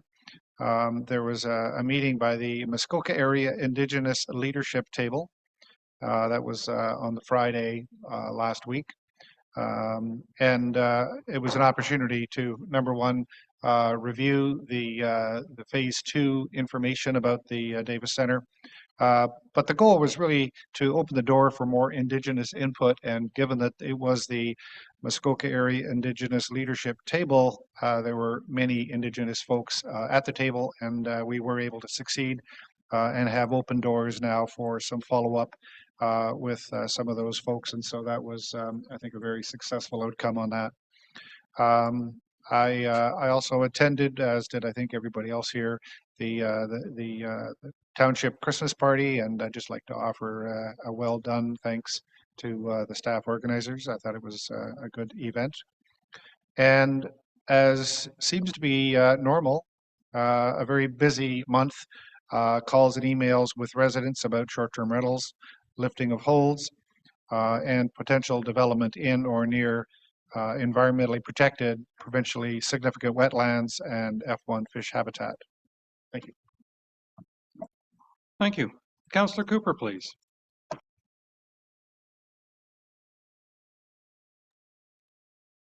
Thank you, Mayor. A busy month, and I can sort of go through it. I won't quote all the things I did attend or couldn't attend, as the case may be. I'm sorry that I missed some of the staff events. It was most unfortunate that I couldn't be there, but that sometimes happens with health. And but busy times, nevertheless, even from a hospital. I've been doing Zoom meetings and endless things, especially related to the Education Center in Honey Harbor. I'm really sort of excited about it and driven by it, and I'm delighted that we've, through the help of our mayor and to a certain extent and others, been able to engage the Indigenous community, including the event that Councillor Hazelton spoke about. And so I'm very encouraged, and I think we just have to keep pushing forward. You know, there are occasionally roadblocks put in our way, but sometimes we just have to blast through those roadblocks. So that's another thing that's sort of going on with the situation with the Education Center, a few roadblocks. But going back to my calendar, really just district meetings, by Zoom, as I said, most of them related to the Education Center, although other responsibilities as well. And what else? That was November and December. I see all sorts of things I may have missed, but all sorts of other appointments that I had to attend to. So I think that's about it. I'm doing everything in my power to be able to be at our meetings as often as possible. I'd love to be there in person with you guys, but I have to, unfortunately, on a daily basis, take care of my health and go to a clinic every day, sometimes twice a day. So there we go. Thank you. Yeah, Councillor Cooper, if I may, this is a time when we really appreciate hybrid meetings, and I'm glad you're able to join us. As I said earlier, I appreciate your backdrop much more than what you were providing the week before, and glad to hear you strong a voice, and hope that the rest of you feels even stronger as each day goes by. Councillor Jarvis, please. I'll quickly echo the mayor's comments with regards to Councillor Cooper's presence virtually, which is, of course, be better if he was here personally, but having you online like this is, it's great to have the technology in place for this and to see your lovely visage in front of us here. Other than what's already been stated with regards to parades and parties, also library board, and we had a couple of Seg Bay events. One was the AGM, which was held at Christie's Mill.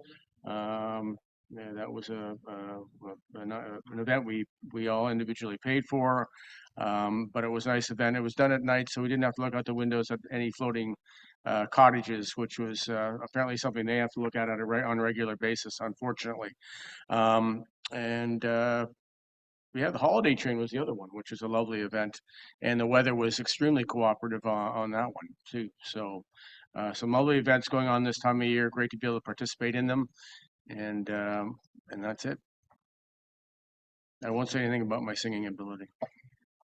I'm very glad that no one's asked me to sing, because it would be very painful for you all. Councillor Predko, please. Thank you. And I think you know, just like everybody else has been talking about, we've had an awful lot of events in our community. Christmas parades, Port Severn and up in McTier, the McTier Wild Game Dinner, the holiday train. We've been out and about quite a bit. So it's been nice to both see staff at some of these events as well as just really connecting with the community. On top of some of the other meetings that have already been discussed, we did have the an all association meeting with Councillors Graziano and Bocek, organized by Councillor Graziano, and it was an excellent meeting, and I want to thank Councillor Graziano for setting it up. It was a really good opportunity to talk to the leaders of these associations and get their opinions on the proposed bylaws that we have and the discussions that we've been having in terms of staff reports for parking and short-term rentals.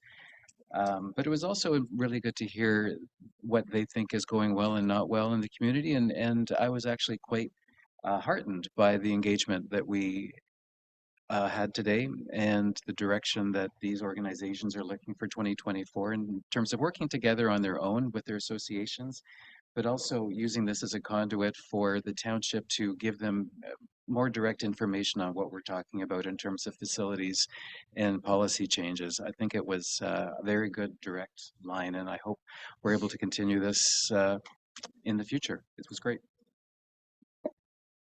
Thank you. Councillor Bocek, please. Thank you. Through you, Chair. I did not attend the Christmas party. I was out of the country, and something I sorely missed because it's always been a great time. On the 20th November, attended district council meeting. On the 21st, I met with our mayor and the owner of Christie's Mill, and we went over the scenario there with the floating accommodations out in front of their place. I did attend the holiday train with Councillor Cooper, Pretco, Graziano, and Mr. Jarvis. We all went up to the we all went up to the train, and we had a great time. It was a great event. On the 23rd, health services meeting at the district, lots of budget talks about the millions of dollars we're investing in seniors care, retirement homes, hospitals, etc. On the 23rd, the CAPS meeting, always fun to deal with planning issues at the district. The 24th, attended the Muskoka Watershed Council, my inaugural meeting, as I'm just a new board member on the Muskoka Watershed Council. 27th, Township of Georgian Bay budget meetings, more special budget meetings with the Township of Georgian Bay. Sunny Lee Cottages, had the opportunity to meet with an ownership group there with the mayor and Councillor Graziano and myself, and had very interesting conversations. That'll continue on.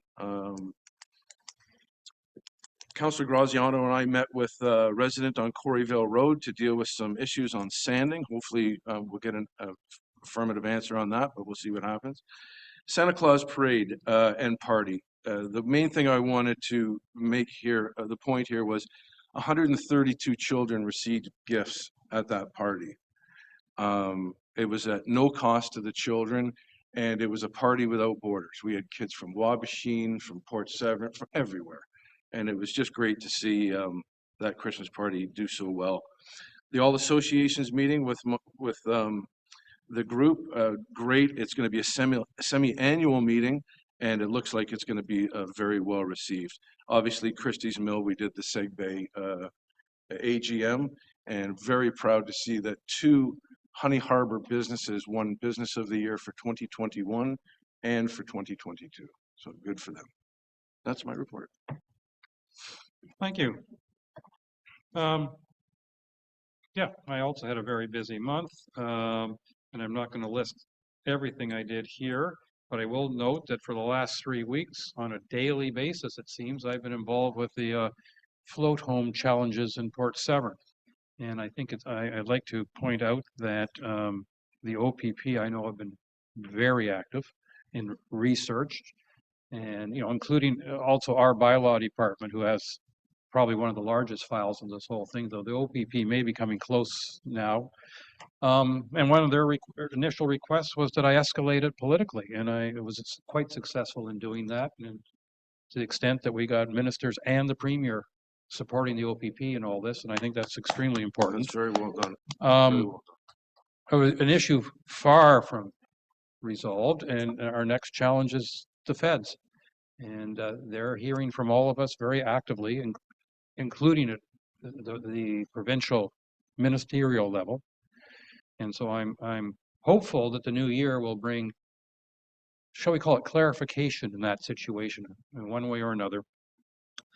But that was probably the biggest project of the past month. But having said that, was very glad to be part of to attend the SegBay AGM. Appreciated that. And while at our own expenses was pointed out by Councillor Jarvis, but he did buy me a beer. I don't know if I have to declare that as anything, but I appreciate that. So while I'm doing that, I could also say I did attend the Wild Game Night in MacTier, which the Lions Club there, which I have to thank Councillor Graziano for not only finding me a ticket, but he bought me a glass of wine. Oh, no. Oh, well, sorry. Councillor Predko, if you were the source of the ticket, thank you very much. We're just the coordination. Okay, but it worked because they were sold out. But no, I've been advised for years to attend that event, and so I finally did, and I was amazed by the food. It was amazing. I'm saying that twice now, aren't I? But I think it's a great event, and of course it's a fundraiser for the Lions Club of MacTier and all the fine work that they do up there. So thank you very much for that. Yeah, I've had meetings on Port Severn Heights and Sunny Lee.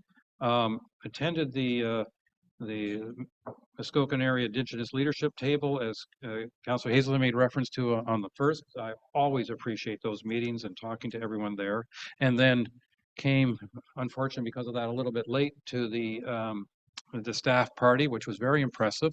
It was quite, dare I say, fun to see a few of our staff being a little more spirited than they usually are in the office. I mean, I swear I actually saw a few of them jump up and down in excitement, which is quite entertaining. Some of them are quite competitive. I don't think anyone cheated, but I'm sure some of them were thinking about it at some of those games. It was great.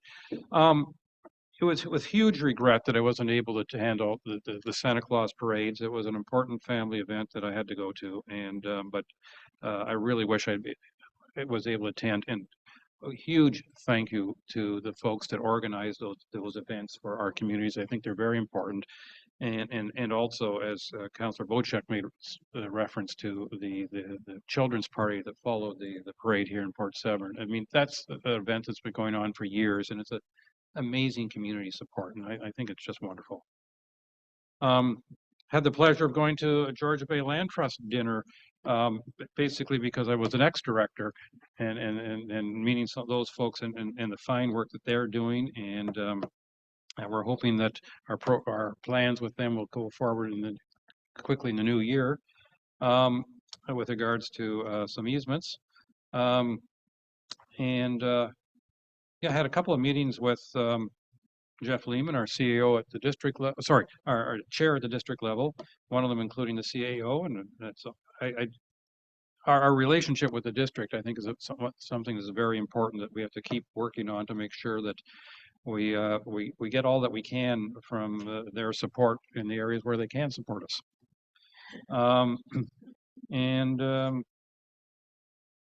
You've heard more than enough from me. But oh yeah, the other thing I wanted to mention though was the Davis Center and how I'm going to be updating that a little bit later, so I'll save that for later. But in the meantime, I'm going to turn it over to our CAO for a few comments, please. Thank you, Mayor Coetzee. So I'll start off by saying I know that council's had some concerns about policing in the MacTier area, so I'm glad to report that I received communication from Bracebridge OPP Interim Detachment Commander Wade Beebe that they're increasing their presence in MacTier with foot patrols and business check-ins. And also they're in full force with their ride program for the season. Staff are having weekly meetings with the Moose Deer Point First Nation to finalize the transfer of our road allowances to our neighboring First Nation through the MCP funding program. And while on the subject of funding, I believe Council is aware of all the hard work that staff have been undertaking to secure various environmental grants, some of which we've been successful and others unfortunately we haven't, but there's an awful lot of work in the background going on there. We've also been working with Generations Effect, the consulting arm of the Georgian Bay Nidugami Biosphere, to focus in a little more clearly on a workable and cost-effective water quality monitoring program for the township. And again, I'm glad to report that we had a very productive meeting with the district and how, with the resources at their disposal, they can provide additional support in creating and implementing a sound program for the township. As a positive side effect, there may also be some significant cost savings in utilizing their resources and assistance, while still maintaining the volunteerism and the participative component, if you like, of our lake associations and other interested parties. In terms of bay water quality monitoring, we'll also connect with potential partners such as the SSCA and Pat Chow Fraser to refine a more coordinated approach. So we're taking a bit of a pivot here, and we'll update council in the near future, but we do see some positive outcomes of being able to work a little bit more closely with the district on this. Floating sea cans, I know what council has mentioned that. That's taken a fair bit of staff time this month, as you're aware, and I'm really proud to say that multiple external agencies are relying on the good work and information gathered by our bylaw enforcement department. So that is kudos to our staff there. And it was great to see staff and council at several festive gatherings these last couple of weeks. And on a personal development note, I'm happy to share that I've been accepted as a jury member for the 2024 CAMA Awards of Excellence. As council may remember, in 23, we, together with the district of Muskoka, won the 2023 Collaboration Award with external organizations for our Mailty initiatives and successes. And lastly, I'm glad to hear of the Inland Lake meeting, and I'd love to have a summary of any ideas that stem from that so that we can incorporate any workable ideas with our ongoing activities. So. All right, thank you very much. I'm thinking let's do a little bit of new business before we break for lunch. Everybody's up to it? Okay. New business. Increasing township revenues white paper. Councillor Graziano, please. Thank you, Your Worship. And I'm wondering whether it'd be prudent to move this matter to tomorrow's CAL meeting rather than on today's agenda. Reason being is in discussions with our CAO, along with the fact that this is going to be driven predominantly, should council agree to move something of this nature forward, I feel that perhaps a longer discussion would be necessary. So I wonder whether or not we just push this off to tomorrow's agenda rather than on today and make things a little bit more simpler for us today. Sorry, I'm trying to understand your note. One moment, please. I understand there was a conversation between Councillor Graziano and our CAO regarding where this would be best discussed. It is my opinion as the clerk that it should wait until Wednesday's MacTi Arena Advisory Committee meeting to be discussed with those members before coming back to CAL. But ultimately, it's council's decision. So. Councillor Graziano. And I appreciate the clerk's suggestion. I would think that based on the nature of what I'm proposing here today, that perhaps we as a council should collectively discuss whether there's an appetite for this to give perhaps further direction to the committee as well, because let's not discuss something that may not be of interest for council. Let's see whether or not there's interest by council to consider something along these lines, and maybe the committee wraps up into this or whatever comes out of tomorrow's discussion. Well, given the nature of your suggestion that there would be some discussion, it would seem to me more appropriate to be a CAO item than a council item. And I've seen a lot of heads nodding. So shall we all agree to move, if the clerk allows, because she's the one with the elbow. Sorry? Withdrawn and added to, can we move it to tomorrow's? Because obviously we won't be giving it the full notice, but we've given notice that this is a topic of discussion. We're just rescheduling it for tomorrow. Is that acceptable? Yes, my Okay. question is, are you passing a resolution? Can we say it's withdrawn from today's agenda, and then I will note that it's being added, but then we're not passing another resolution? Absolutely. Okay. That's the case. All right.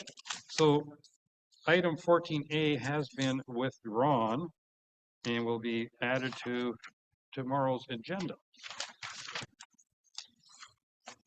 Item 14B, William Davis Great Lakes Education Center update, and that has my name on it, and that's just simply additional information.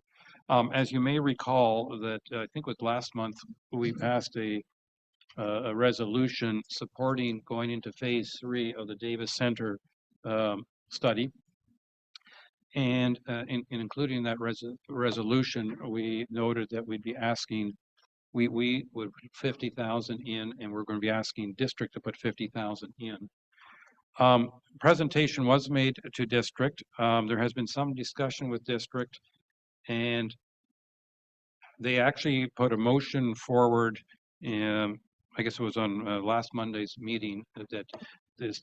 No, sorry, last Thursday's budget meeting at district, that it be resubmitted with additional information. I encouraged council to withdraw it because I thought it was a odd and not really necessary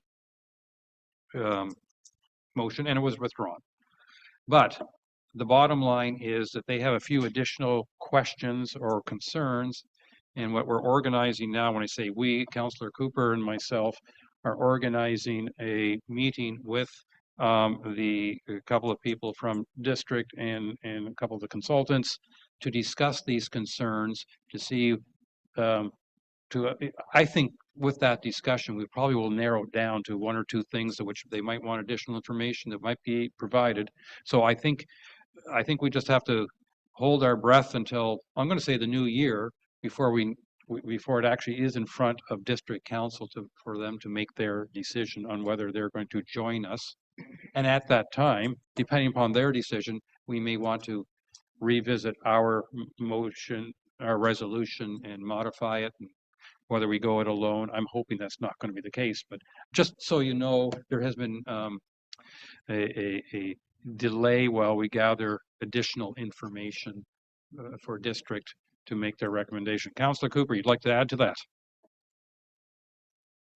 You've covered it beautifully. I just wanted to say that, as I noted earlier, I'm spending a huge amount of time for the last year and longer, actually 10 years on this thing, but more recently it's heated up and looking very positive. Unfortunately, there's a little bit of misinformation, and the only reason I raised the misinformation is that we do have Councillor Bocek on the Muskoka Watershed Council a board, don't we? And if we do, I just thought it would be important for him to understand one of the issues that was raised by staff at the district was that the Delawana is on a floodplain.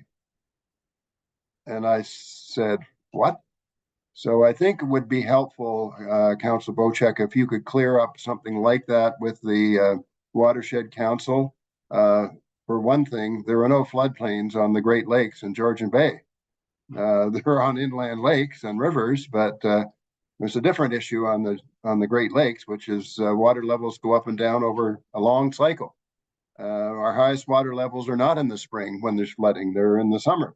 So anyway, I won't get into any more detail on that one, other than it's a huge red herring and a misunderstanding.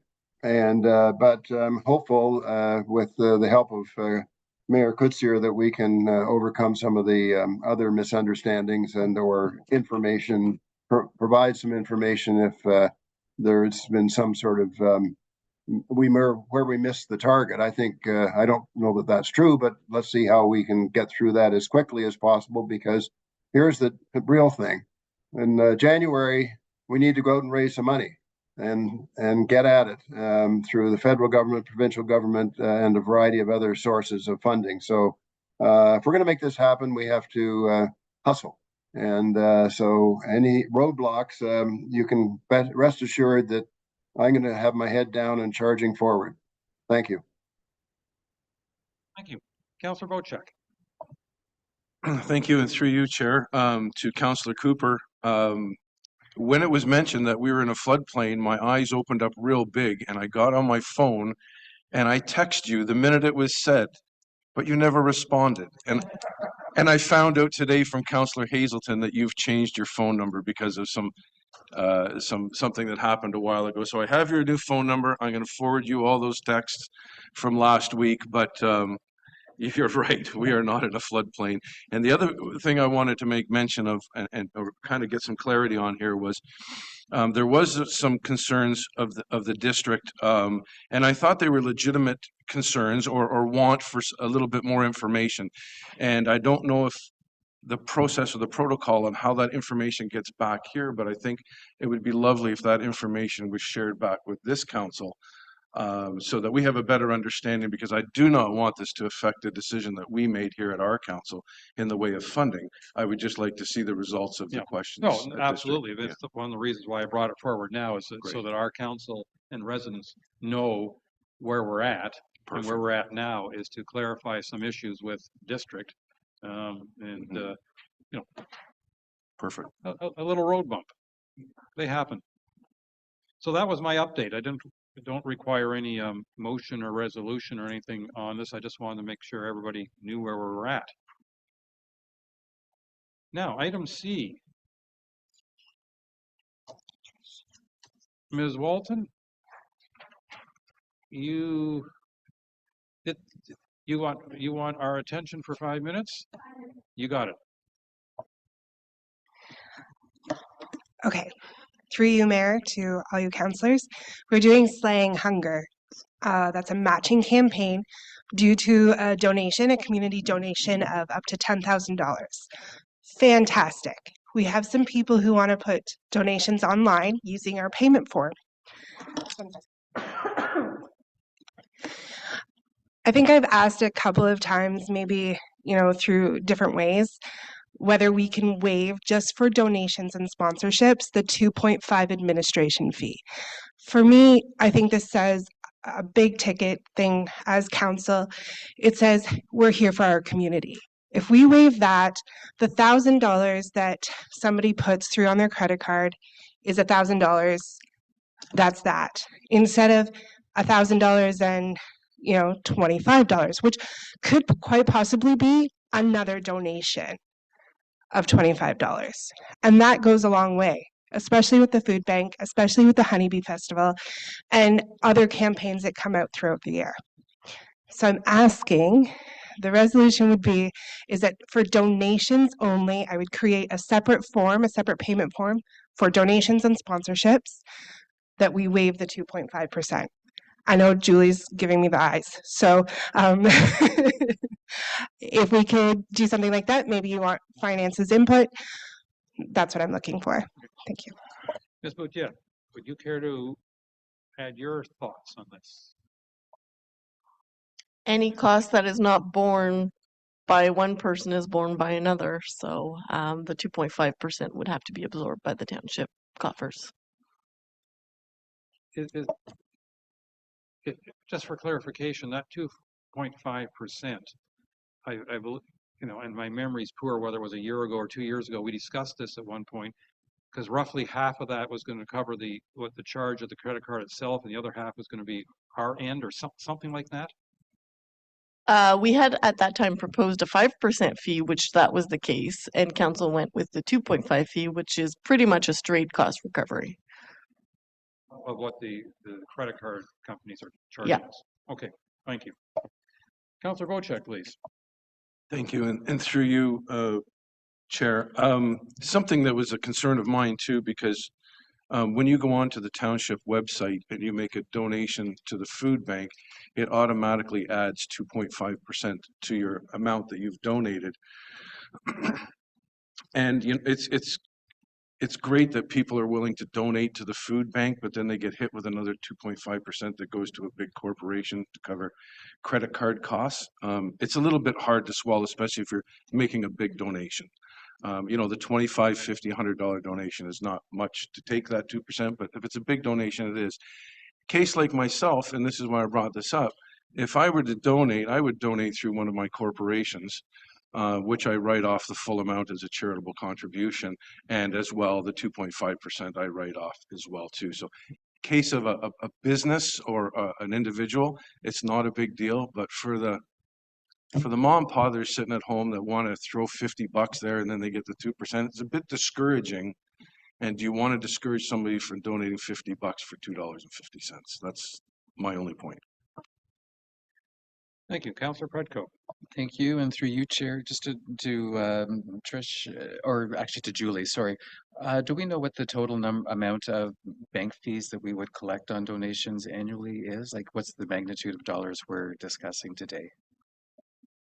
I believe the amount differs on year to year. Like last year, we had a big fundraiser for the pickleball, for example.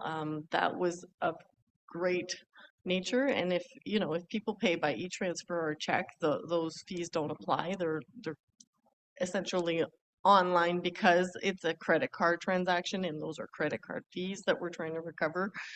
But I don't have the specific numbers. This is new to me as of today.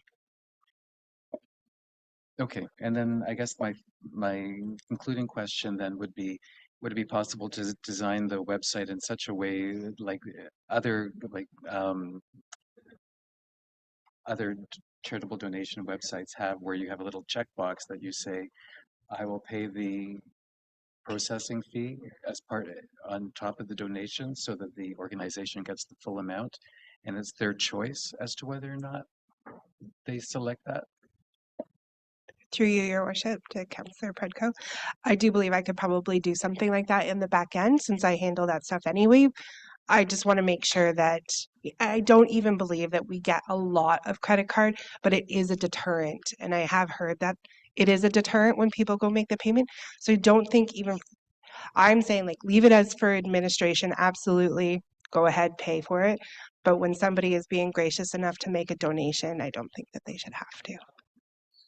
Okay, I mean, maybe I could suggest a friendly amendment to add that option so people that are making a decision could choose whether or not to have their fee included in the donation or subtracted from the donation. Thank you. Councillor Jarvis, you had your hand up. Did you lower it intentionally? I had exactly the same question that Councillor Predko had, and I Okay. think, I mean, I get asked that when I make my donations online, and then I decided I will cover it. So I think that's what we got to work with. I think that's in nature of the beast these days, unfortunately. But just for clarification, like obviously whether or not we as the township, in other words, the taxpayer pays the 2.5% or the donor, it's still 2.5% that we're going to be that's going to cost us. Councillor Rochek? Your mic's not on. I don't mind giving a donation as long as I see that I gave a donation. And I don't care if the $8 charge comes off and I don't see it and the food bank gets a little bit less. I just want to know that I'm not paying a fee in addition to what I donated, right? I don't care if it comes off from, if I donate $100 and they receive $98 at the food bank, I don't care. I just don't want to pay extra, that's all. Well, and that's why many a charity has that extra tick box. So you have the option of donating $100 or $102.50. Question though, you said e-transfers and checks, there's no fees. Though I don't know how much, I guess processing cost is just like anything else, the staff have to record everything. But so for some people, that would be an alternative is to provide an e-transfer or a check and therefore not have to have this fee. I mean, I think it's, personally, I think it's important that people understand that our credit card companies not only are costly for us and any vendor to use, but the credit card companies themselves are making, are not terribly charitable. They're making a lot of money not only on interest, but also that every charge has a fee, even though when we go to the store, we may not know it. And some stores know that debit cards have lower fees than credit cards, so they encourage that. But yet, okay. So the motion, the draft motion that was in front of you is, be it resolved, the council approves the removal of the admin fee of 2.5% on all donations made through the municipal website for community projects, including but not limited to the Honeybee Festival Food Bank and other community initiatives. Any further discussion? Ms. Schneier, oh, your hand's up over here, but you have no face. No, Your Worship, I don't have any comments. This was been going on at a staff level since last Thursday, so it would be nice. And we've dealt with this several times over the years, so it would be nice to be able to have some clarity from council. Okay. Council, are you ready to vote on this matter one way or another? All those in favor of the removal of the admin fee of 2.5%? 1, 2, 3, 4. Okay, we got a majority. We got almost all of us. So Thank you so much and wish you Merry Christmas. okay.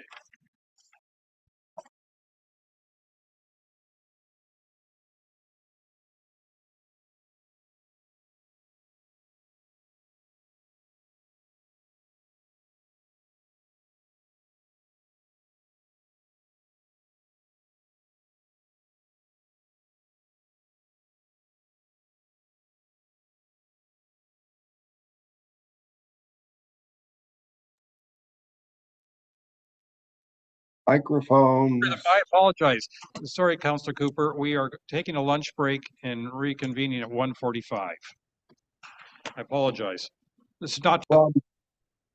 Thank you. No problem.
Are we ready to roll, or are we rolling? All right, we're back. And to the best of my knowledge, we have bylaws in closed session to accomplish this afternoon. And then we get to do it all over again tomorrow. Am I correct, Madam Clerk? Yes. Okay. So you're going to give me a whole pile of motions, and some of them may be discussed and some of them might be passed without discussion. Time will tell. Okay. So first one might require discussion because we have blanks. Correct. Okay, so be it resolved, the council enacts bylaw 2023-110 being a bylaw for 2024 Committee of Adjustment councillor appointments. So last year, or this current year, I believe we had a Jarvis and a Predco. So we have options. Councillor Cooper, you have a suggestion already. Oh, you're muted, sir. Oh, gosh. Sorry about that. No point in wasting any time now. So I was thinking over lunch hour, I'd like to nominate Councillor Hazelton, and I just thought it would sort of bring into effect what we have done over the years, which is move each year sort of back, or every 2 years, but at least every year back and forth through the council so that everybody gets a chance to be on the Committee of Adjustment and be exposed to it. That was sort of the rationale. And so I'd like to nominate Councillor Hazelton. And the other thing we try to do, have in the past anyway, is have one member of council from the coastal part of Georgian Bay and one from the inland lake area. So sort of a 2 and 4 and a 1 and 2, 1 and 3, sorry. So I'm nominating anyway Councillor Hazelton as somebody that could represent us, and I thank Councillor Jarvis for his work. I just think it would be nice to give another chance to somebody else. Thank you. All right, thank you. Councillor Graziano. Thank you, Worship. My thoughts are that we keep status quo. I think last year we looked at the possibility of rotating out and in, but given that planning committee has just kicked off, I think that perhaps it's prudent that at least on this side of the municipality, that we keep things status quo. So I would renominate Stephen or Councillor Predko for another year's term.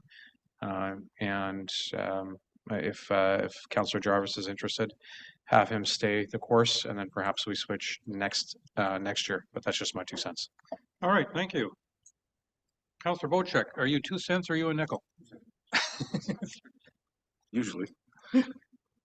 I've had a lot of positive feedback from people about our current Committee of Adjustments, about how effective it is and how fair it is. So I didn't know we were going to upset the balance until the agenda came out. I'm quite happy with the status quo, especially the representation from the inland through Councillor Pretko. But so I would nominate, or I would second the nomination for Councillor Pretko. And I was thinking about Councillor Hazelton too, because it's been a while since we've seen him on the Committee of Adjustments or have much to do with it. But he's the chair of the planning committee, and I didn't know if there would be a little bit of a conflict there or not. So since I'm happy with Councillor Jarvis's performance, I will stay that course. All right, thank you. Any other comments? Councillor Predko. Thank you. Thank you, and through you, Your Worship. I'm happy to accept a nomination. I think Councillor Graziano would also be an excellent candidate for the Inland Lakes, but realizing that the Planning Advisory Committee has just gotten off the ground, he may want to spend more time and attention on that than the other committee. But as we had talked at the beginning of term, I'm happy to swap with the other inland councillors as we go through, but just a matter of making sure it's the right time. Okay, thank you. I've heard from one, I haven't heard from Councillors Hazelton or Jarvis, have I? Either of you want to make any comments? Okay, Councillor Hazelton, followed by Councillor Jarvis. I'm starting to get a complex. Starting? Yeah, starting. Last term, I was vetoed by all the inland councillors. And it looks like this term I'm being vetoed once again. So it's interesting. Thank you. I congratulate you if you've lived most of your life without a complex. Well done. Councillor Jarvis. I have no issue. Councillor Predko has been a good choice for committee to date. Good to have him on board and somebody learning the ropes that I had to learn first term. I have no conflict with Councillor Hazelton taking over if that is the will of council. Conversely, I've been enjoying the sessions. I know Chair Hill really enjoys, looks forward to my presence on council every time, by the way he scowls at me every time I come in. So either way, I'm fine. You get snarled at? No, I find that hard to imagine. All right. I'm hearing more status quo than I am hearing change. So you're not having an offside conversation here. That no, okay. Just double check.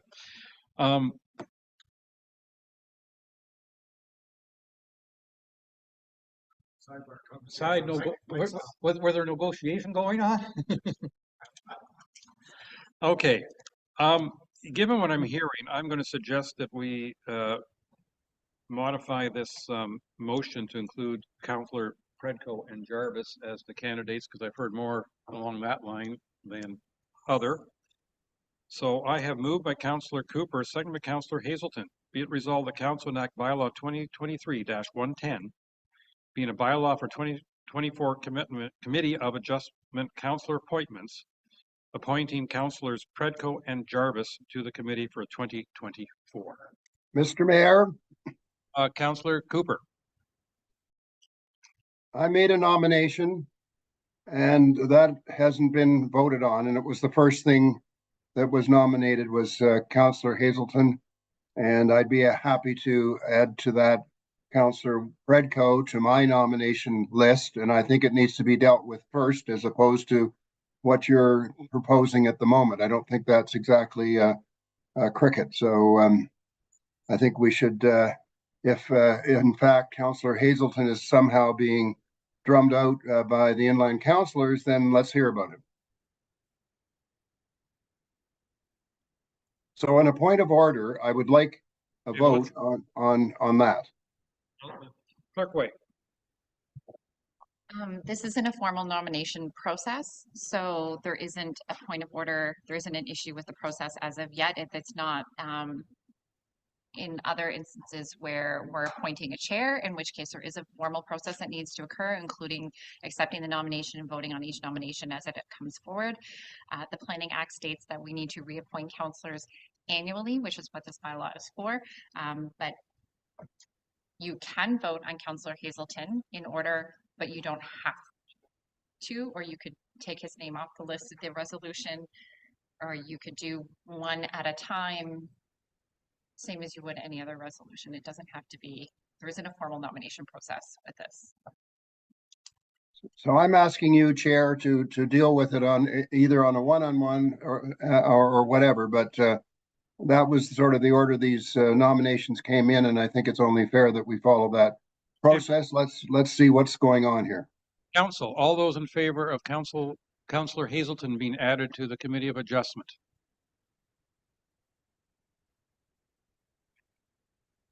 You can.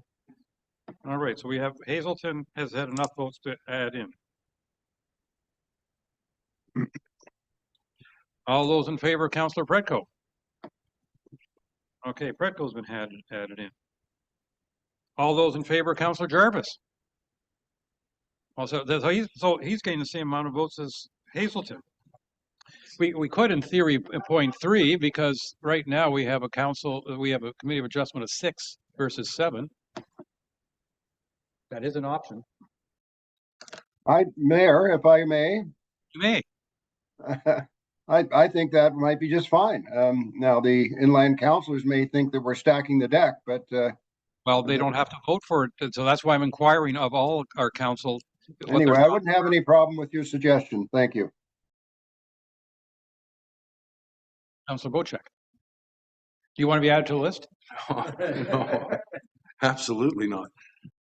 It's an interesting suggestion though, because I don't think if it matters, it's stacked 2 from the bay or 1 from inside or vice versa. That doesn't matter. It's all about granting minor variances. So if there's the ability to have 3, I think this may be a progression towards something that maybe in the future may go 4, Well, 5, 6, and because a lot of people we've- have a full council on. We have had 3 most years in the past.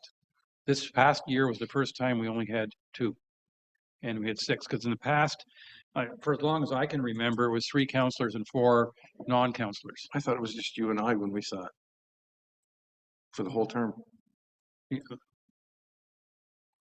I'm not, no, I'm pretty sure, I think this is the first time that I'm aware of it being only 6. Well, I'm certainly not opposed to the appointing 3 councillors to the Committee of Adjustments. Any other comments on that option? Councillor Predko, I see your hand. Thank you, and through you, Chair. Yeah, just to echo Councillor Bocek, I think the Committee of Adjustment, it's not a side of the lake or side of the township kind of issue. It's a property by property decision on the merits of the application. So I have the Bay has different issues. So I'm perfectly fine with adding a 3rd person to this committee. Not seeing any other reactions, then I will try this again. Moved by Councillor Cooper, seconded by Councillor Hazelton. Be it resolved that Council enact bylaw 2023-110, being a bylaw for 2024 Committee of Adjustment Councillor appointment, appointing Councillors Hazelton, Predko, and Jarvis to the Committee of Adjustment for 2024. Procedural question. Can we have Councillor Hazelton on as a nominator or on the resolution? Yes. That's fine. Good. Okay. Thank you. All those in favor? All right, we now have, whoops, wrong, we now have 3 councillors on the Committee of Adjustment. So the issue we had this past month of having a split 3-3 vote, if everybody shows up, it might be a 4-3 vote in the future.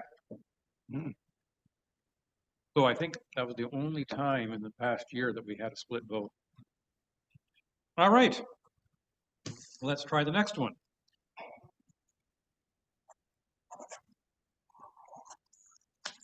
That's a pretty powerful Committee of Adjustments. Moved by Councillor Predko, seconded by Councillor Jarvis. Be it resolved that Council enact bylaw 2023-111, being a bylaw for 2024 interim tax levy. Any questions or comments? All those in favor? And that is carried.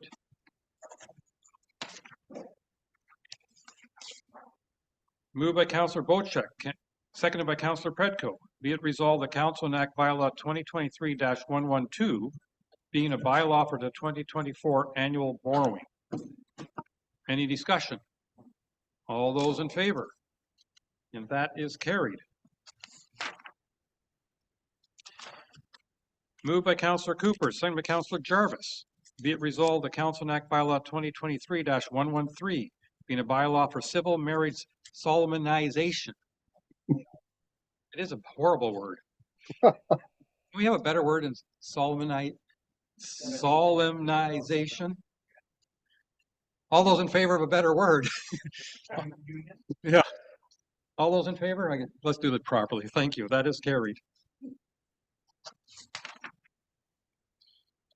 Okay.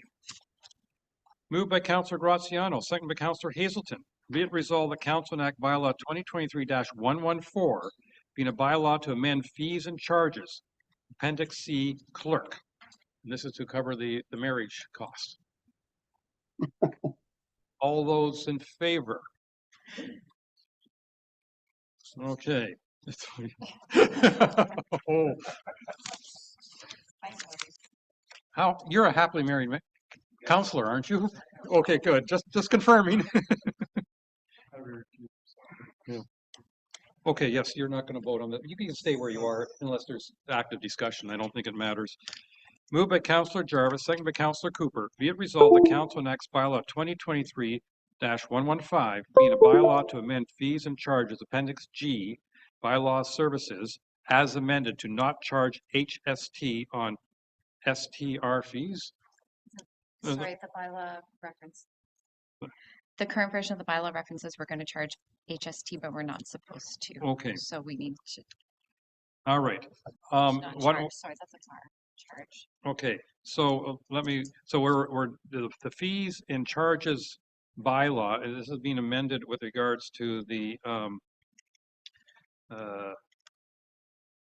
fees for the short-term rentals. Yep. No, sorry. Sorry, it was for donations.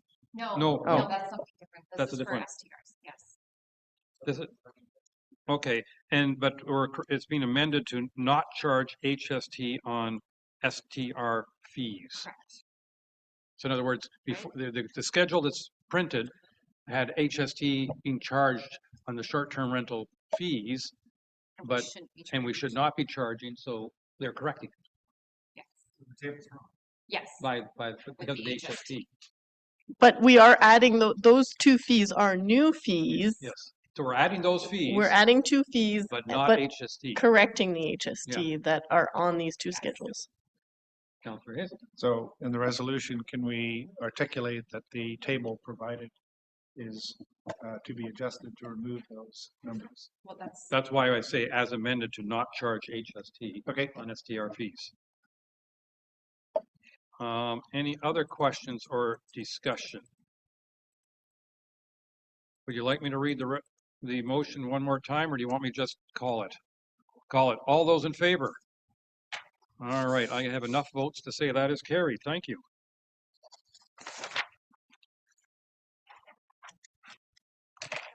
Okay. And now we have the short-term rentals bylaw. So we have moved by Councillor Hazelton, seconded by Councillor Bochek.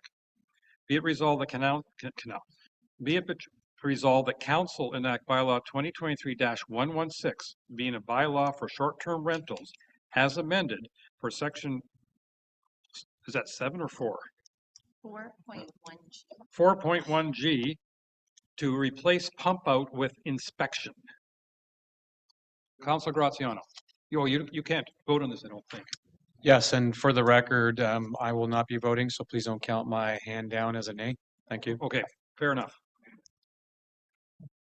I guess 3 of you may I don't.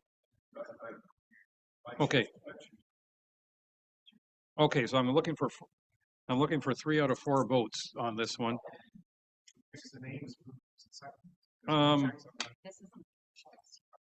That's a fair point. Thank you. I'll put Jarvis down. Moved by Councillor Hazelton, second by Councillor Jarvis, be it resolved that Council enact bylaw 2023-116, being a bylaw for short-term rentals, as amended for section 4.1G to replace pump out with inspection. All those in favor? 1, 2, 3, 4. That is carried by those allowed to vote. Thank you. In our last bylaw, moved by Councillor Graziano, second by Councillor Cooper. Be it resolved that Council enact bylaw 2023-117, being a procedure bylaw. All those in favor? 1, 2, 3, 4, 5. That is carried. So happy. Thank you. So 2024 is a new year, so we can start modifying it now? The bylaw actually says it'll come into force and effect on January 1st, 2024. So Okay. we didn't have to mess with any of the meetings this month. Okay, thank you.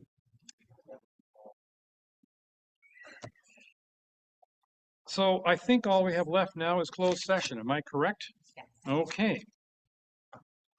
Well, that's a stack for closed session. Moved by Councillor Predko, seconded by Councillor Jarvis. Whereas Section 239(2) of the Municipal Act 2001, as amended, provides authority for councils of municipalities to close the meeting or parts of a meeting to the public if the subject matter pertains to the matter identified in Section 239(2). Anybody heard this before?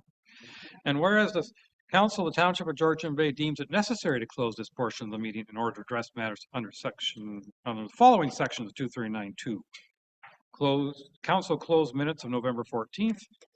Special Council closed minutes of November 27. Special Council budget closed minutes of November 29. Risk Management Volunteer Agreement Financial IT Services Department 2023-249 and legal files listing. Now be it resolved that the Township of Georgian Bay moves into closed session of council at 2:07 p.m. All those in favor? And we are moving into closed. Does that mean that Councillor Cooper has to switch over or? Yes. Okay, Councillor Cooper, you get to sign off and sign on or sign off, whatever you got to do to make it work. And the rest of us are going to relocate to the little room.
Okay, council, I don't see everybody on screen, do I? I'm missing, there's Jarvis. I think I'm missing Councillor Hazelton. Cooper's not returning. But I don't see Hazelton, I don't see Bocek. Well, they're in the meeting.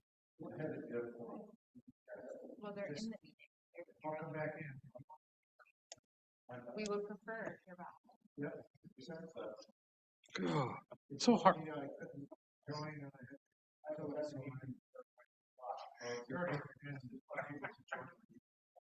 I got that too.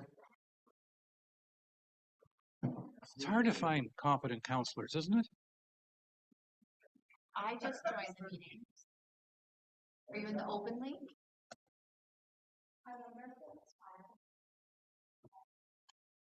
But I just joined. Because I'm not like. I don't know. I know what you're saying, but I just.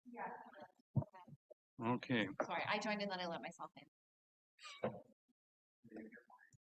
I have some of that power. Sorry.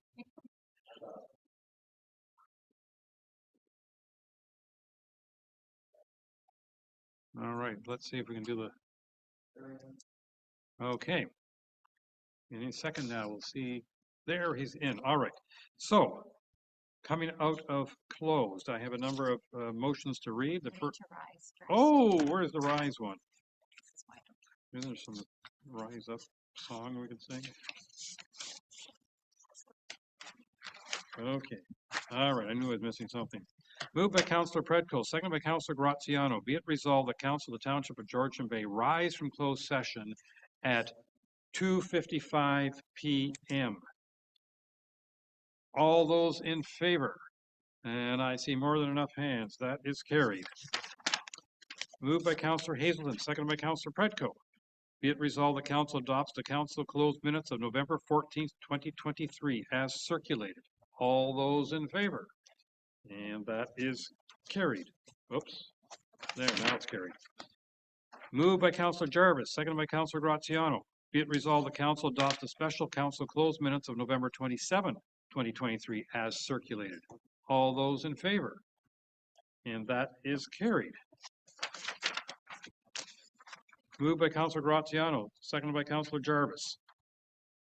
Be it resolved, the Council adopts the special Council closed minutes of November 29, 2023 as circulated. Didn't I already read that one? All those in favor?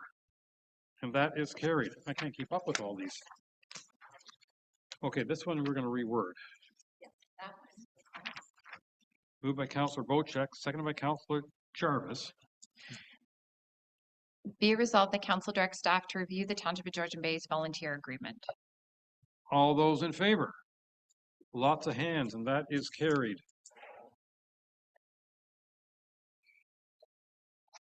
I mean, I signed it off, but you get it. Okay, now you're going to give me some more? Okay. Be it moved by Councillor Bocek, second by Councillor Hazelton. Be it resolved, the Council adopts bylaw 2023-118 to confirm the proceedings of the December 11th, 2023 Council meeting. All those in favor?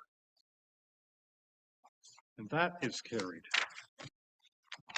And Councillor Jarvis, this is before 3 o'clock. You're the mover.